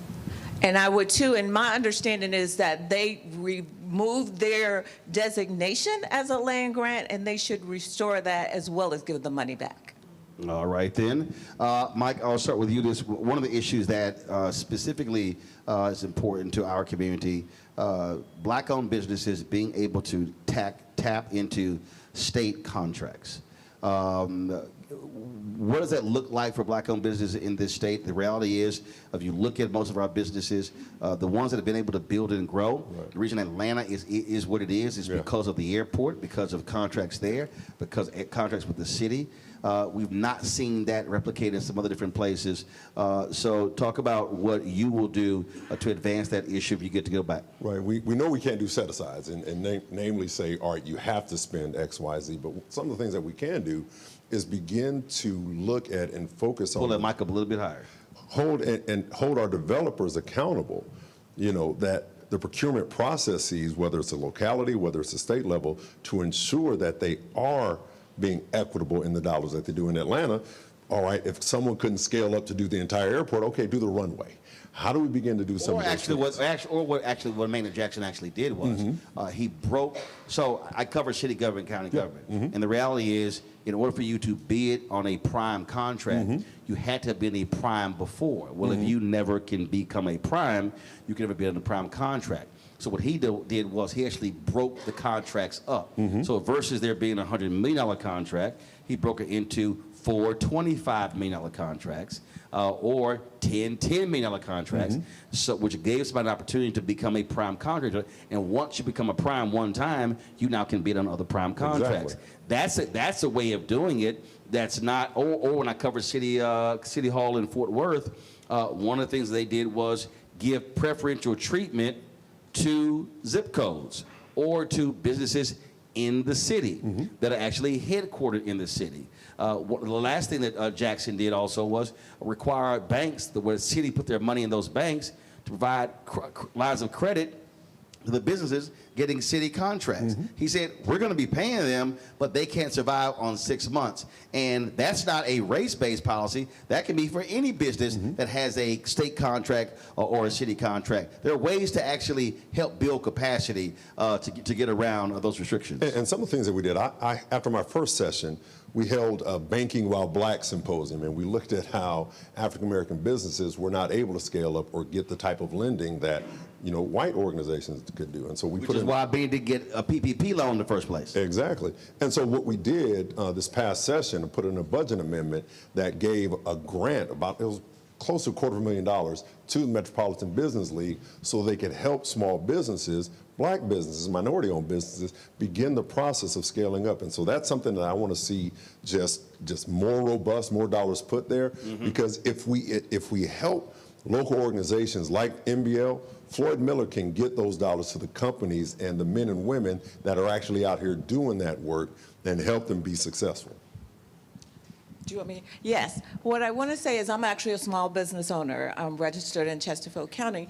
And not only those kind of things. You gotta tell about what the business is. Huh? What's the business? I'm a consulting business. I do executive and executive coaching, but it's been on hold since I've been running. So you better always be selling. You better tell people what it is.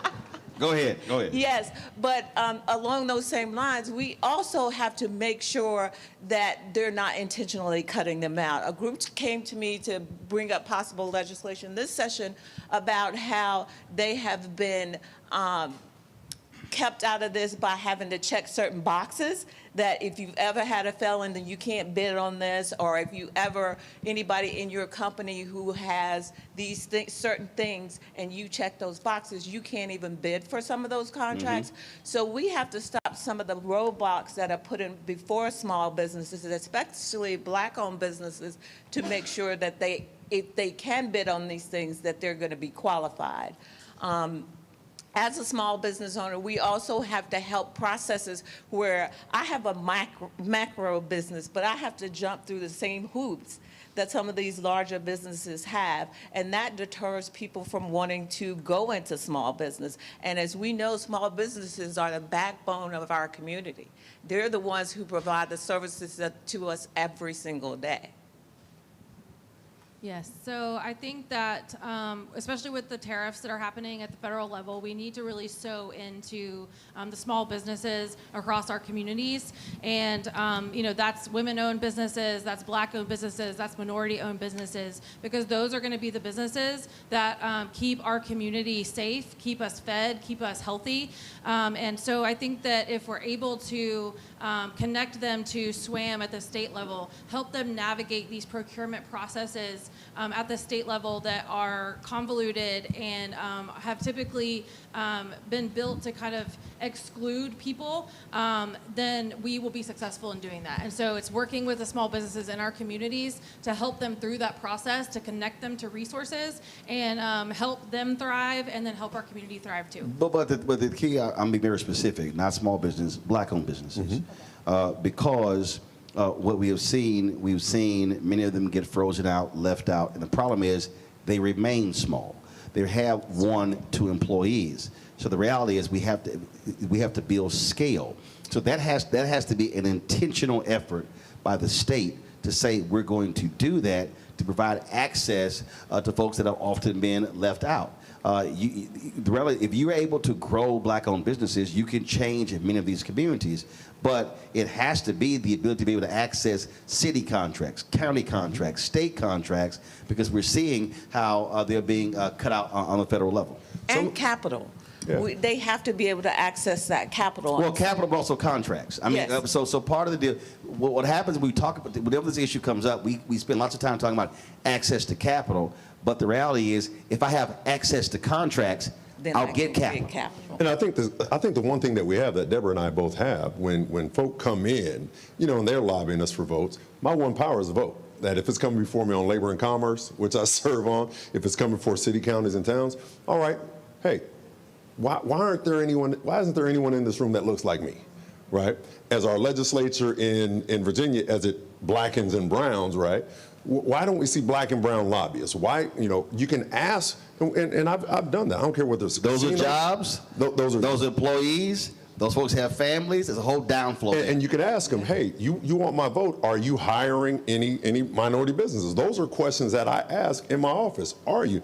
And if you're not, what do we need to do? Even with the unions, if all the union reps.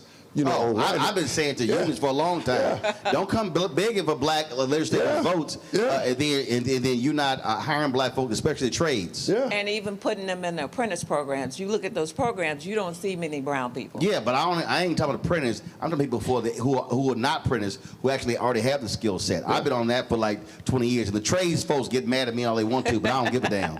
I don't give a damn, because those are high-paying jobs that we often are frozen out of, and that's a problem when again they want Black votes for something to get passed, but where are those jobs? Yeah, and so when I go through their shops, I'm like, hold on, why don't I see any African Americans in there?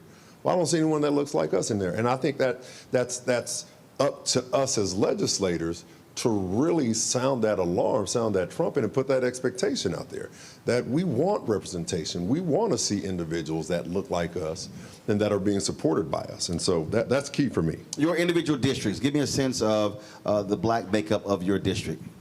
My district is Chesterfield County. I only have one jurisdiction. It's predominantly white. I am the first Black person, Black Democrat to ever represent just Chesterfield statewide. My district covers the eastern part of Chesterfield, all of Hopewell City, and then the northern part of Prince George. And the Black vote makes up about 35% of my district. I represent parts of Richmond and parts of Chesterfield County, 47% African American, and I'm the first African American to represent this area in the states. In the state. So. Last question for each one of you. I've asked you earlier, give me your next priority if you are able to serve in the House of Delegates. I already told you about affordable housing. My next one is early childhood education, and that includes like child care, affordable, accessible, quality child care, as well as 0 to 5, because I used to be the chief deputy for the Department of Corrections, and what I realize is if we don't catch them on the front end, we're going to pay for them in corrections on the back end. Absolutely, it's going to be more costly. More costly. Yeah, so I think that one of the main things that I am really going to want to tackle when I am elected is modernizing the state funding formula for schools. This looks at 0 to 5 funding. This looks at major maintenance that our schools need, especially in our rural areas. And it hasn't been updated in decades. And so it's not going to be something that can happen in the first year, but it's something that we can finally start to right as we move through the next few years, and will benefit entire communities and families. For me, it's economic mobility. It's not just making $15 or $18 or $19 an hour. How can they move up from there? And so I work on, and I'm reporting to the workforce committee within Labor and Commerce, and that's key for me. How can we just not get a good job, but how can we continue to grow on those jobs and ensure? Next piece is ensuring that, they tell black kids that, hey, college isn't for everybody, but they're not telling that to kids at collegiate and places like that. I want to ensure that Virginia students can get into Virginia colleges and not spend the farm to do it. My son is in his first year, College of Law at FAMU, and $33,000 out-of-state tuition. He got in-state tuition because he trained for the pros and all that stuff down in Miami, $13,000 a year for law school. How can we do that here in Virginia? How can we ensure that every Virginian that wants to go to school in Virginia, it is a bad economic decision to leave this state? And so that's something I want to look at. How do we control the costs? How do we ensure that our young students can do that and ensure that our young boys and young girls are going to schools? All of my kids have HBCU degrees, including their dad. And that's important to me, and that means something to me. And so how do we get more of our kids here where they're going to be cared for, where they're more than just a number, but they care and get the compassion that they need? All right, folks, I'm an HBCU grad as well, North Carolina Central University. You're supposed to throw it in earlier. See, you late. You late. Put your hands together for Deborah Gardner, Lindsay Dowdy, Mike Jones. When we come back, we're going to hear from some of the students what's on their mind, what issues they want to see addressed by elected officials in Richmond. That's next, right here, Roland Martin Unfiltered on the Black Stud Network, live at Virginia State University.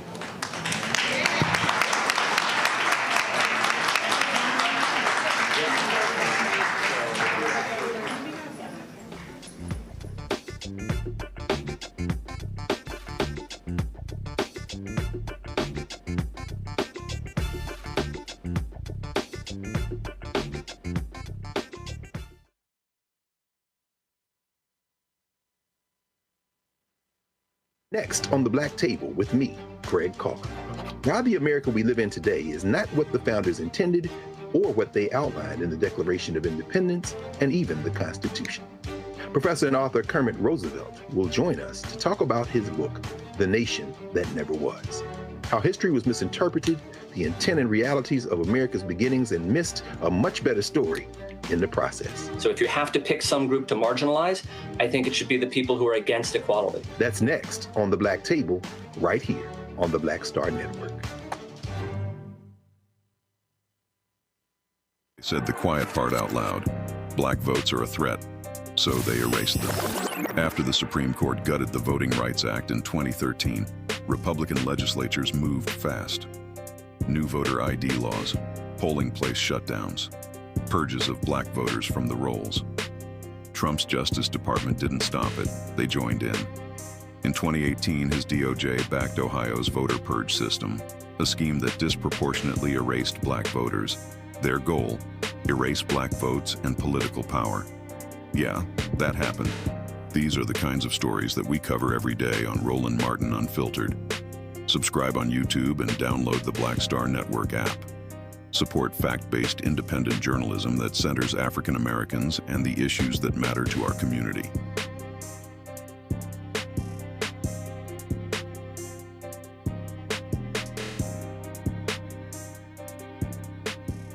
This week on The Other Side of Change. Book bans, anti-intellectualism, and Trump's continued war on wisdom. This is a coordinated backlash to progress. At the end of the day, conservatives realized that they couldn't win a debate on facts. They started using our language against us, right? You remember when we were all woke and the woke movement and all that kind of stuff?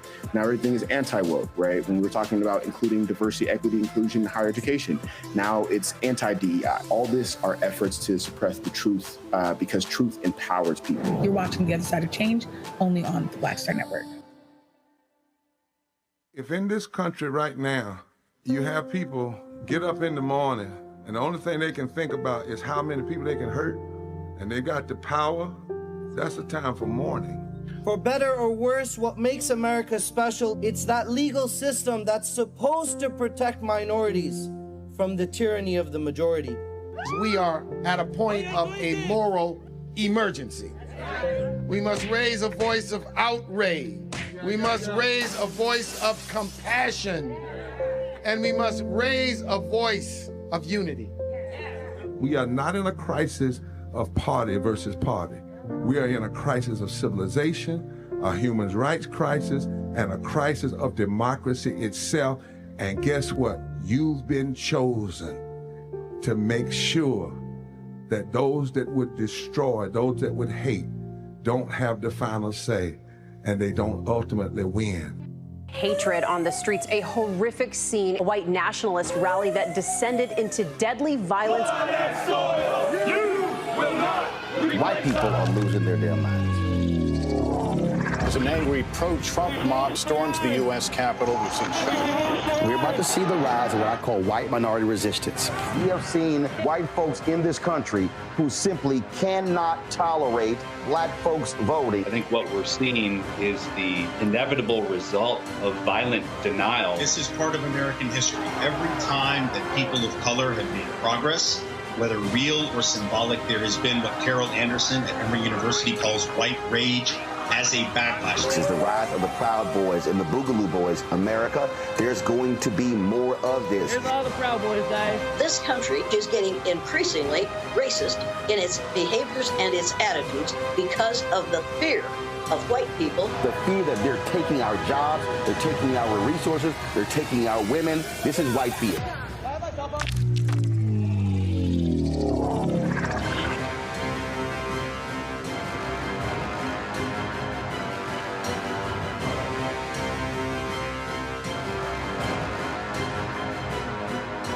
On the next Get Wealthy with me, Deborah Owens, America's Wealth Coach, we talk about the principles of mindset, strategy, and execution. This week, we're adding a fourth, faith. You're going to hear from a mother and daughter duo who are helping thousands of Black women build wealth, all through their faith. You are more than you can ever imagine. Not just obtaining things to show that, but seeing yourself. Making your faith work for you. That's right here on Get Wealthy, only on Black Star Network.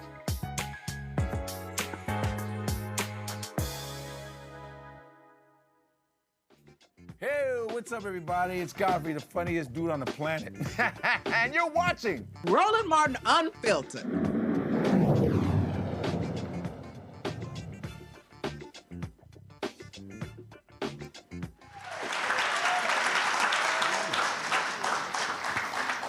All right, folks, welcome back to Virginia State University. We've been, of course, broadcasting here, focusing on Our Vote, Our Voices. And so now let's hear from some students.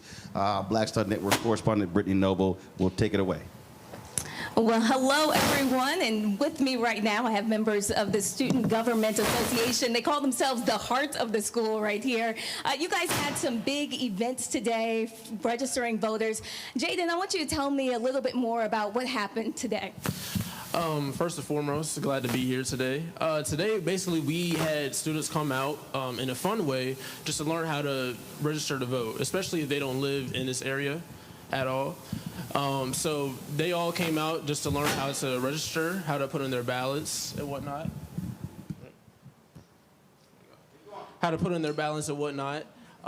There was food, fun, music. Everybody had a good time, but it was also trying to learn the students, help them learn how to vote, how to put in that ballot, how important it is. So that's what we did today. And you had hundreds of students that signed up to vote today, correct?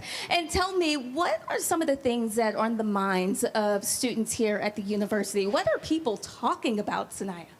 Well, I know from the students' minds, they want better housing, they want parking decals that are not very expensive, and they want to be able to feel like their voices are being heard while on campus and not saying, okay, we're going to do it, and nothing happens. Isaiah, I know that you work with students here firsthand.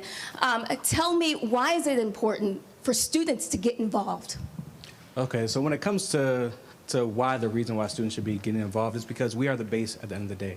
We had people that came before us, we had people that fought, we see the progress that they had, but if we don't keep it going, there won't be any more progress. Progress doesn't mean that we're able to keep it. As we see within this new administration that we have, there have been a lot of things that have been stripped away from us. So in order to keep that from continue to happening and more things going away, we have to be the people that vote and keep those things intact. You know, right now we have people watching all over the country. What is it that you want to tell them, especially young people, inspiring them to get involved? Go out and vote. And especially with those elected officials, hold them accountable, because they always have their promises and stuff, but sometimes they don't go along with their promises. So continue to hold them accountable, tell your peers to vote. Always watch the news. I know it seems a little bit boring, but watch the news. See what's going on around in your area, and you can make a difference eventually. Hey, man, hey, my show is not boring. You say watch the news. Oh, other people. Okay, yeah, you better specify who you talking about. Talking about it could be a little boring. All right, go ahead with them questions. Go ahead. Tell me what's next when Roland Martin leaves here.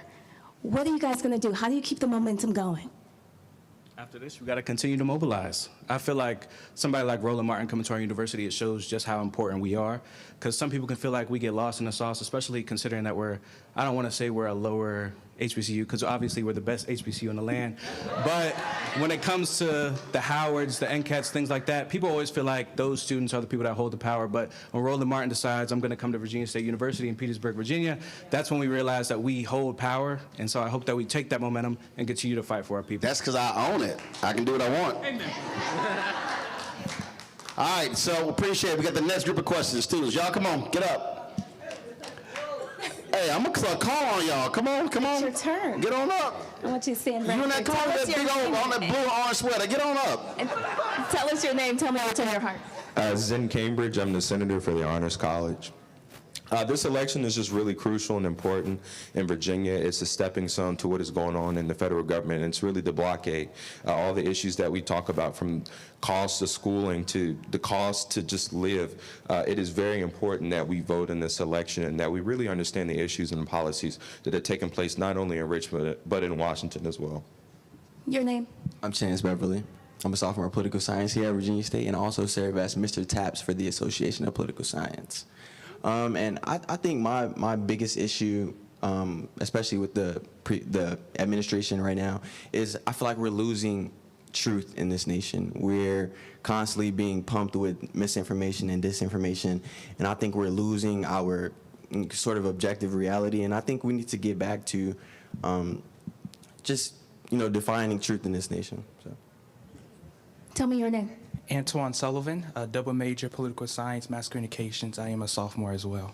I think what's on my heart is to what Zen said, ensuring that we are getting the funding that we need, not just for now, but also after, because a lot of times we talk about funding for schools while we're here, but when we leave here, we need jobs, we need good jobs, we want good paying jobs, we want to set up lives for our families as well. And so I think ensuring that we don't just focus on the money now, but also after as well.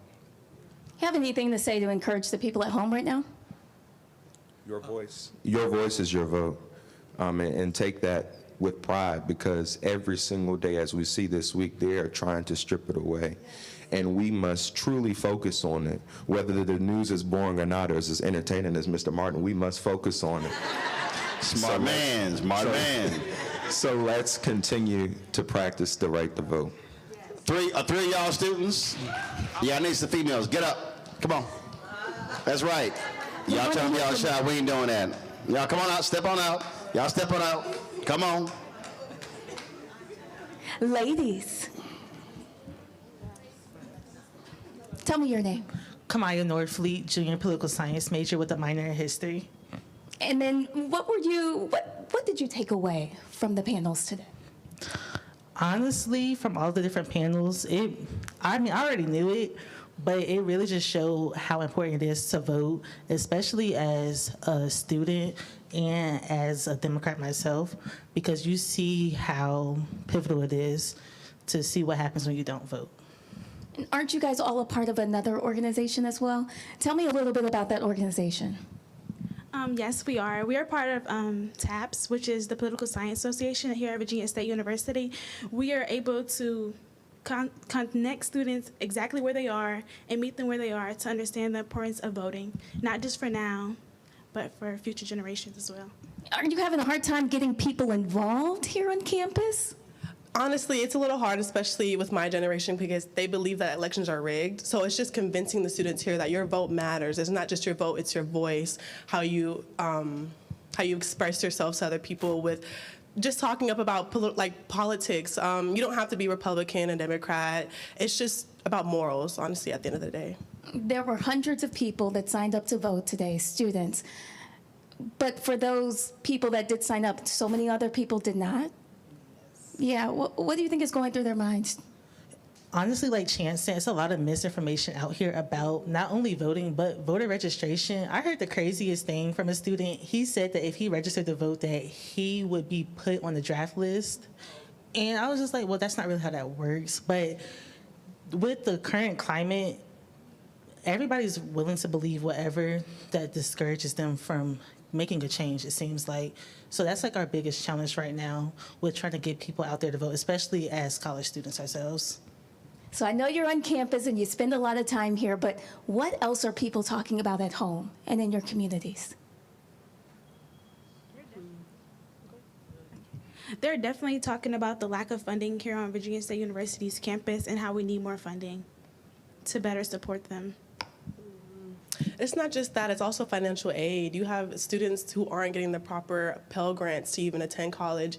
You have students who are getting the Medicaid stripped away as we speak.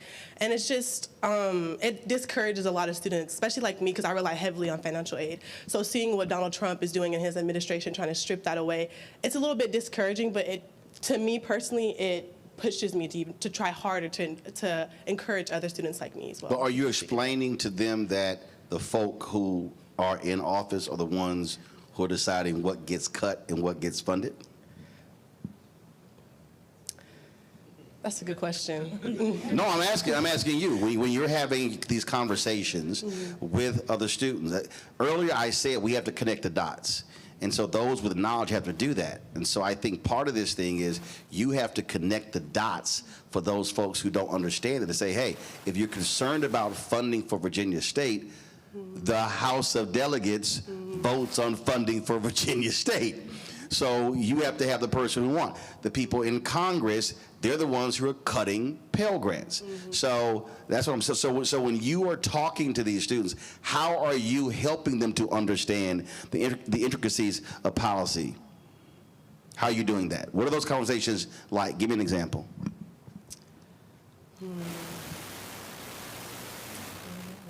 Okay, see, y'all gonna have to bring me back here so I can teach a class on, because I'm serious.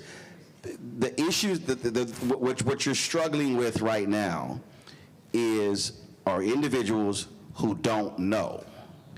You have to be the one that connects the dots for them. You have to literally walk a person through and say, and this is what I tell everybody, and this is just for you or any of you students or anyone else out here. You have to ask a person, what's the one thing you care about? No party, so what's the one thing you care about? So they say, I care about education. Okay, what? College, high school, elementary, what do you care about? And then when they say that, then that's when you're able to now say, let me connect you the dots. So if you say you care about Pell Grants, that's not coming from the legislature.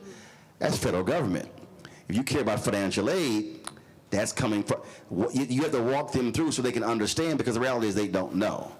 And so that's just what you have to do. So if you are the one who's informed, you have to then inform them, because you can't expect them to actually know. Go ahead. I think a lot of the huge issue with this campus, not this campus, but with students in general, is that it's hard to get students involved and to care more about politics. Because when you speak to people like our generation and you say, oh, how do you care about this issue? And it's like, oh, politics don't concern me. So it's just about how do you convince Stop right people. there. So when they say politics doesn't concern me, what's your response?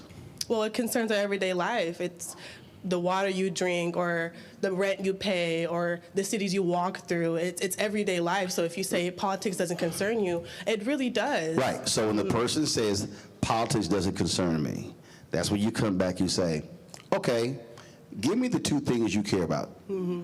And then when they say, oh man, I'm about to get dropped from my parents' health care, you go, really? You do know politicians voted on that. You do know. See, that's what I'm saying. So when a person says that, they really don't actually fully understand the role that politics plays in every aspect of their life. So what we have to do is we actually have to take politics out of the conversation, make it an issue-oriented thing to get them to then go issue first, then politics, not politics first. Cool? Yes. All right. Any other students want to share their concerns while we're live? Go back there. All right, y'all step up. Y'all come on, step up. Take it away, Brittany. Got the first family up here. I'm doing very well. Tell me your name and what do you want to say? My name is Bryson Ruff, a senior computer science major from Chesapeake, Virginia. Just happy to be here today. And my biggest concern is how do we get people around our age ranges to show the importance of what we're doing and how it matters to the world? What else? What were you thinking? I was thinking, how can we keep students engaged on campus about voting after election? Well, you guys had an event today. Do you guys plan to have another event? Tell me your name. Yes, ma'am. I'm Ernest Merriweather III, junior mass communication major, and we do plan on having more events like this. The members of the Beta Gamma chapter of Alpha Alpha Fraternity Incorporated take voting very serious. That is all right. Yeah. When you're having conversations with folks on campus, what are they saying? I am Dante Clark. I am a senior computer engineering major. And when we're having conversations with people like on campus, they're saying a lot how they're just unaware, kind of like how he was saying about they don't really know the true meaning of what they're voting for. So that's where we come in with our voter registration programs, and we try and break it down to the smallest point so they can understand the little things. So when you do that, how do you do it? Give me an example. It goes back to basically people on our campus, they think the presidential election is what matters the most, and we have to explain to them how local elections really are the most important. Right, so you have state elections coming up. You got somebody who's concerned. How are you explaining to them that, hey, this is why you need to vote in this race? How I do it personally, you've seen what's been happening over the last few years and what's happening in our government. You don't want that to continue. You need to get involved. You need to show up and represent so we can better ourselves and better our world. Nope. Here's how you do it. You see that old building? Whoever wins determines how much state funding we get. You want new dormitories? Students gonna say, yeah. You want better technology on campus? Yes. Do you want better food services on campus? Yes. You take all the things that say they want and say, you do know that every single thing that you say that you want is determined by state funding. State funding is determined by who's in power. So if you want these things for Virginia State, if you want a better 4 years here, then you should be voting because that's who's going to fund the very things that you say you need to improve. The late Joe Madison, God rest his soul, always used to say, you gotta put it where the ghost can get it. So if you talk to people up here, they have no idea. So you have to take that very simple thing and say, that's why I keep asking, what's the one thing you care about? And then say, you do know that that person is the one who votes on that. Oh, damn, I didn't know that. That person, so House of Delegates, the Senate. So if you want these things for your campus, this is why you have to vote. And then you have to say, do you know that the sister who ran 2 years ago, she lost by 53 votes? And then you can say, so if 55 students, if it happens again, if 55 more students like yourself or you and 54 others vote, she would have won. That's how you make it plain. Go ahead. Basically, because I'm from Virginia, born and raised, New Jersey and California. It's all the same. How do you appeal to those people that are not from our state but still care about our area? First question is, you have to ask them, are you registered? They say yes. Where are you registered? Because they're a student here, they can register here. And they can't vote in both places, but they can actually be registered here. So that's the first thing. And then when that then happens, you still take the exact same issues and still apply it to them. So if a student says, hey, I'm concerned about loss of financial aid and Pell Grant, you say, you know that's members of Congress. So if you didn't vote in the last election, then you can't complain about who got stuff cut because you didn't vote. So there's a midterm elections next year, 2026. So if you care about Pell Grants being cut, you should be voting for folks who want to expand Pell Grants. That's members of Congress. That's how you have to make the connection with somebody. You have to tie the issue to the political office. Cool? All right. Brittany, that's your questions. You got it? Folks, that is it for us. Let me give it up for all of our students. So Tuesday, we're going to be in Fredericksburg broadcasting as well, and then we're in Virginia Beach on November 3rd, the day before the election. And for the folks who watch this show, if you're new to watching the show, y'all know we try to make this thing as simple and plain as possible so folks can understand what these issues are. Because here's the reality. The folk who vote are the ones who are benefiting. And part of the problem here is when you check out of a political process, you're letting somebody else control your future. You're letting somebody else control your destiny. That's what's going on. Right now, it's a whole lot of MAGA farmers who are crying their eyes out because USAID got cut, at $35 billion program, because of tariffs. And I'm like, but that's what you voted for. And then they say, well, I didn't vote for that. Yes, you did, because it all came together. So they're out here crying. You got other people who are sitting here complaining about different things that are being cut. And what I need our folks to understand, and I'm going to say this until I am red, blue, yellow in the face. Folks, we have to be maximizing our capacity. Let me say it again. We are leaving our power unused. If these lights were not plugged in, guess what? It would be dark in here. You got to plug it into a power source to get light. Our power source is our actual vote. And so if we use it, if we maximize it, if we organize and mobilize it, so what does that mean? That means that every single person who's in this room should say, when I leave here, I'm going to go back to Kimberly losing by 53 votes. If every person who was in this room tonight said, my mission leaving here is I am going to talk to 5 people. That means that you've had more than 100 people here. That means that the people in this room can literally go talk to 500 people. That's all I ask y'all to do is talk to 5 people. So between now and November 4th, go talk to 5 people. That means that you literally could determine who wins and who loses if just each person said, I'm going to talk to 5 people. And so that's how we have to be thinking. We keep talking broad, we keep talking macro. I keep saying we have to be talking micro. We have to be talking on a lower level. We are close to having 2 million subscribers on our YouTube channel. But we started in August of 2017, we had 72,000. We had 157,000 when we launched in September 4th, 2018. Over 7 years, we've gone from 157,000 to 1.87 million. Why? Because I didn't focus on, oh, I'm trying to hit 3 million. No, it's how can we go one person added every single day? It's a micro game. And so we have to be the ones. So if we're watching the news and we're learning and we know what's going on, we got to share the information. We got to talk to people, share it with them, because people literally do not know. And so if we as African Americans, if we all of a sudden are hitting 65, 70, 75, 80%, I can guarantee you we are sweeping statewide elections. We're sweeping county elections. We're sweeping House and Senate races. But the guaranteed way for us never to have our issues addressed is if we do not use the power of the vote. And so the election is November 4th in this state. Where you are, there are going to be local elections as well. You've got different elections. You've got a mayoral election in Detroit happening that same day. You've got of course, the amendment Prop 50 in California.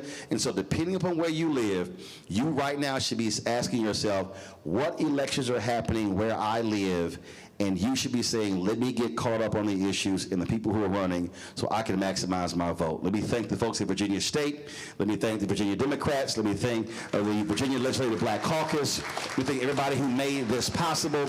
And so glad to be back on campus, Kat. I look forward to coming back. And again, we'll be live in Fredericksburg on Tuesday. We'll be live in Virginia Beach on November 3rd. That's it. Don't forget, support the work that we do, folks. We're the only black daily news show in the country. Nobody else is doing what we're doing.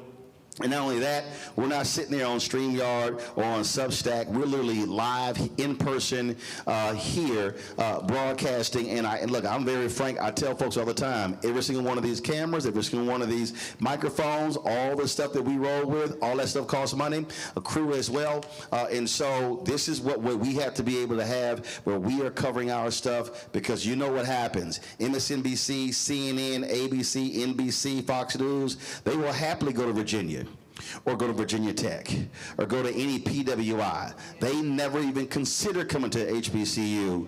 We always consider HBCU first when we talk about broadcasting on the ground across the country. So your support is critical. So if you want to join our Bring the Funk fan club, since we launched September 4, 2018, we've had 36,000 individual donors. We don't have millionaires and billionaires cutting us checks as regular ordinary people. So if you want to support us via Cash App, use the Stripe QR code you see in the bottom left-hand corner. PayPal is R Martin Unfiltered. Venmo is RM Unfiltered. Zelle is Roland at RolandSMartin.com. Roland at RolandMartinUnfiltered.com. Checks in money order, make it payable to Roland Martin Unfiltered, P.O. Box 57196, Washington, D.C. 20037-0196. Download the Black Star Network app, Apple phone, Android phone, Apple TV, Android TV, Roku, Amazon Fire TV, Xbox One, Samsung Smart TV. All of you who, of course, are watching on YouTube, hit that like button as well. Be sure to get a copy of my book, White Fear, How the Browning of America is Making White Folks Lose Their Minds. Available at bookstores nationwide. Get the audio version that I read on Audible. Also, if you want us to get our gear, shirts like this here, zip-ups and hats and hoodies and all of our T-shirts, especially our shirt, Don't Blame Me, I Voted for the Black Woman. Go to shopblackstarnetwork.com, shopblackstarnetwork.com. And when you go to shopblackstarnetwork.com, all of those products you see are black-owned companies. So we got black crossword puzzles, backpacks, sauces, skincare products. Everything you see at shopblackstarnetwork.com are black-owned companies, and so support them as well. And don't forget, download the app Fan Base. Isaac Hayes III is the founder. That's a black-owned social media app. Got audio rooms, you got photos, you got videos, you got live streaming, you got subscriptions. All that stuff. Download the app Fan Base if you want to invest. They've already raised $13.4 million. The goal is to raise $17 million, the Series A fundraise. To get more information at startengine.com/fanbase. Folks, that's it. I'll see y'all tomorrow right here, Roland Martin Unfiltered on the Black Star Network.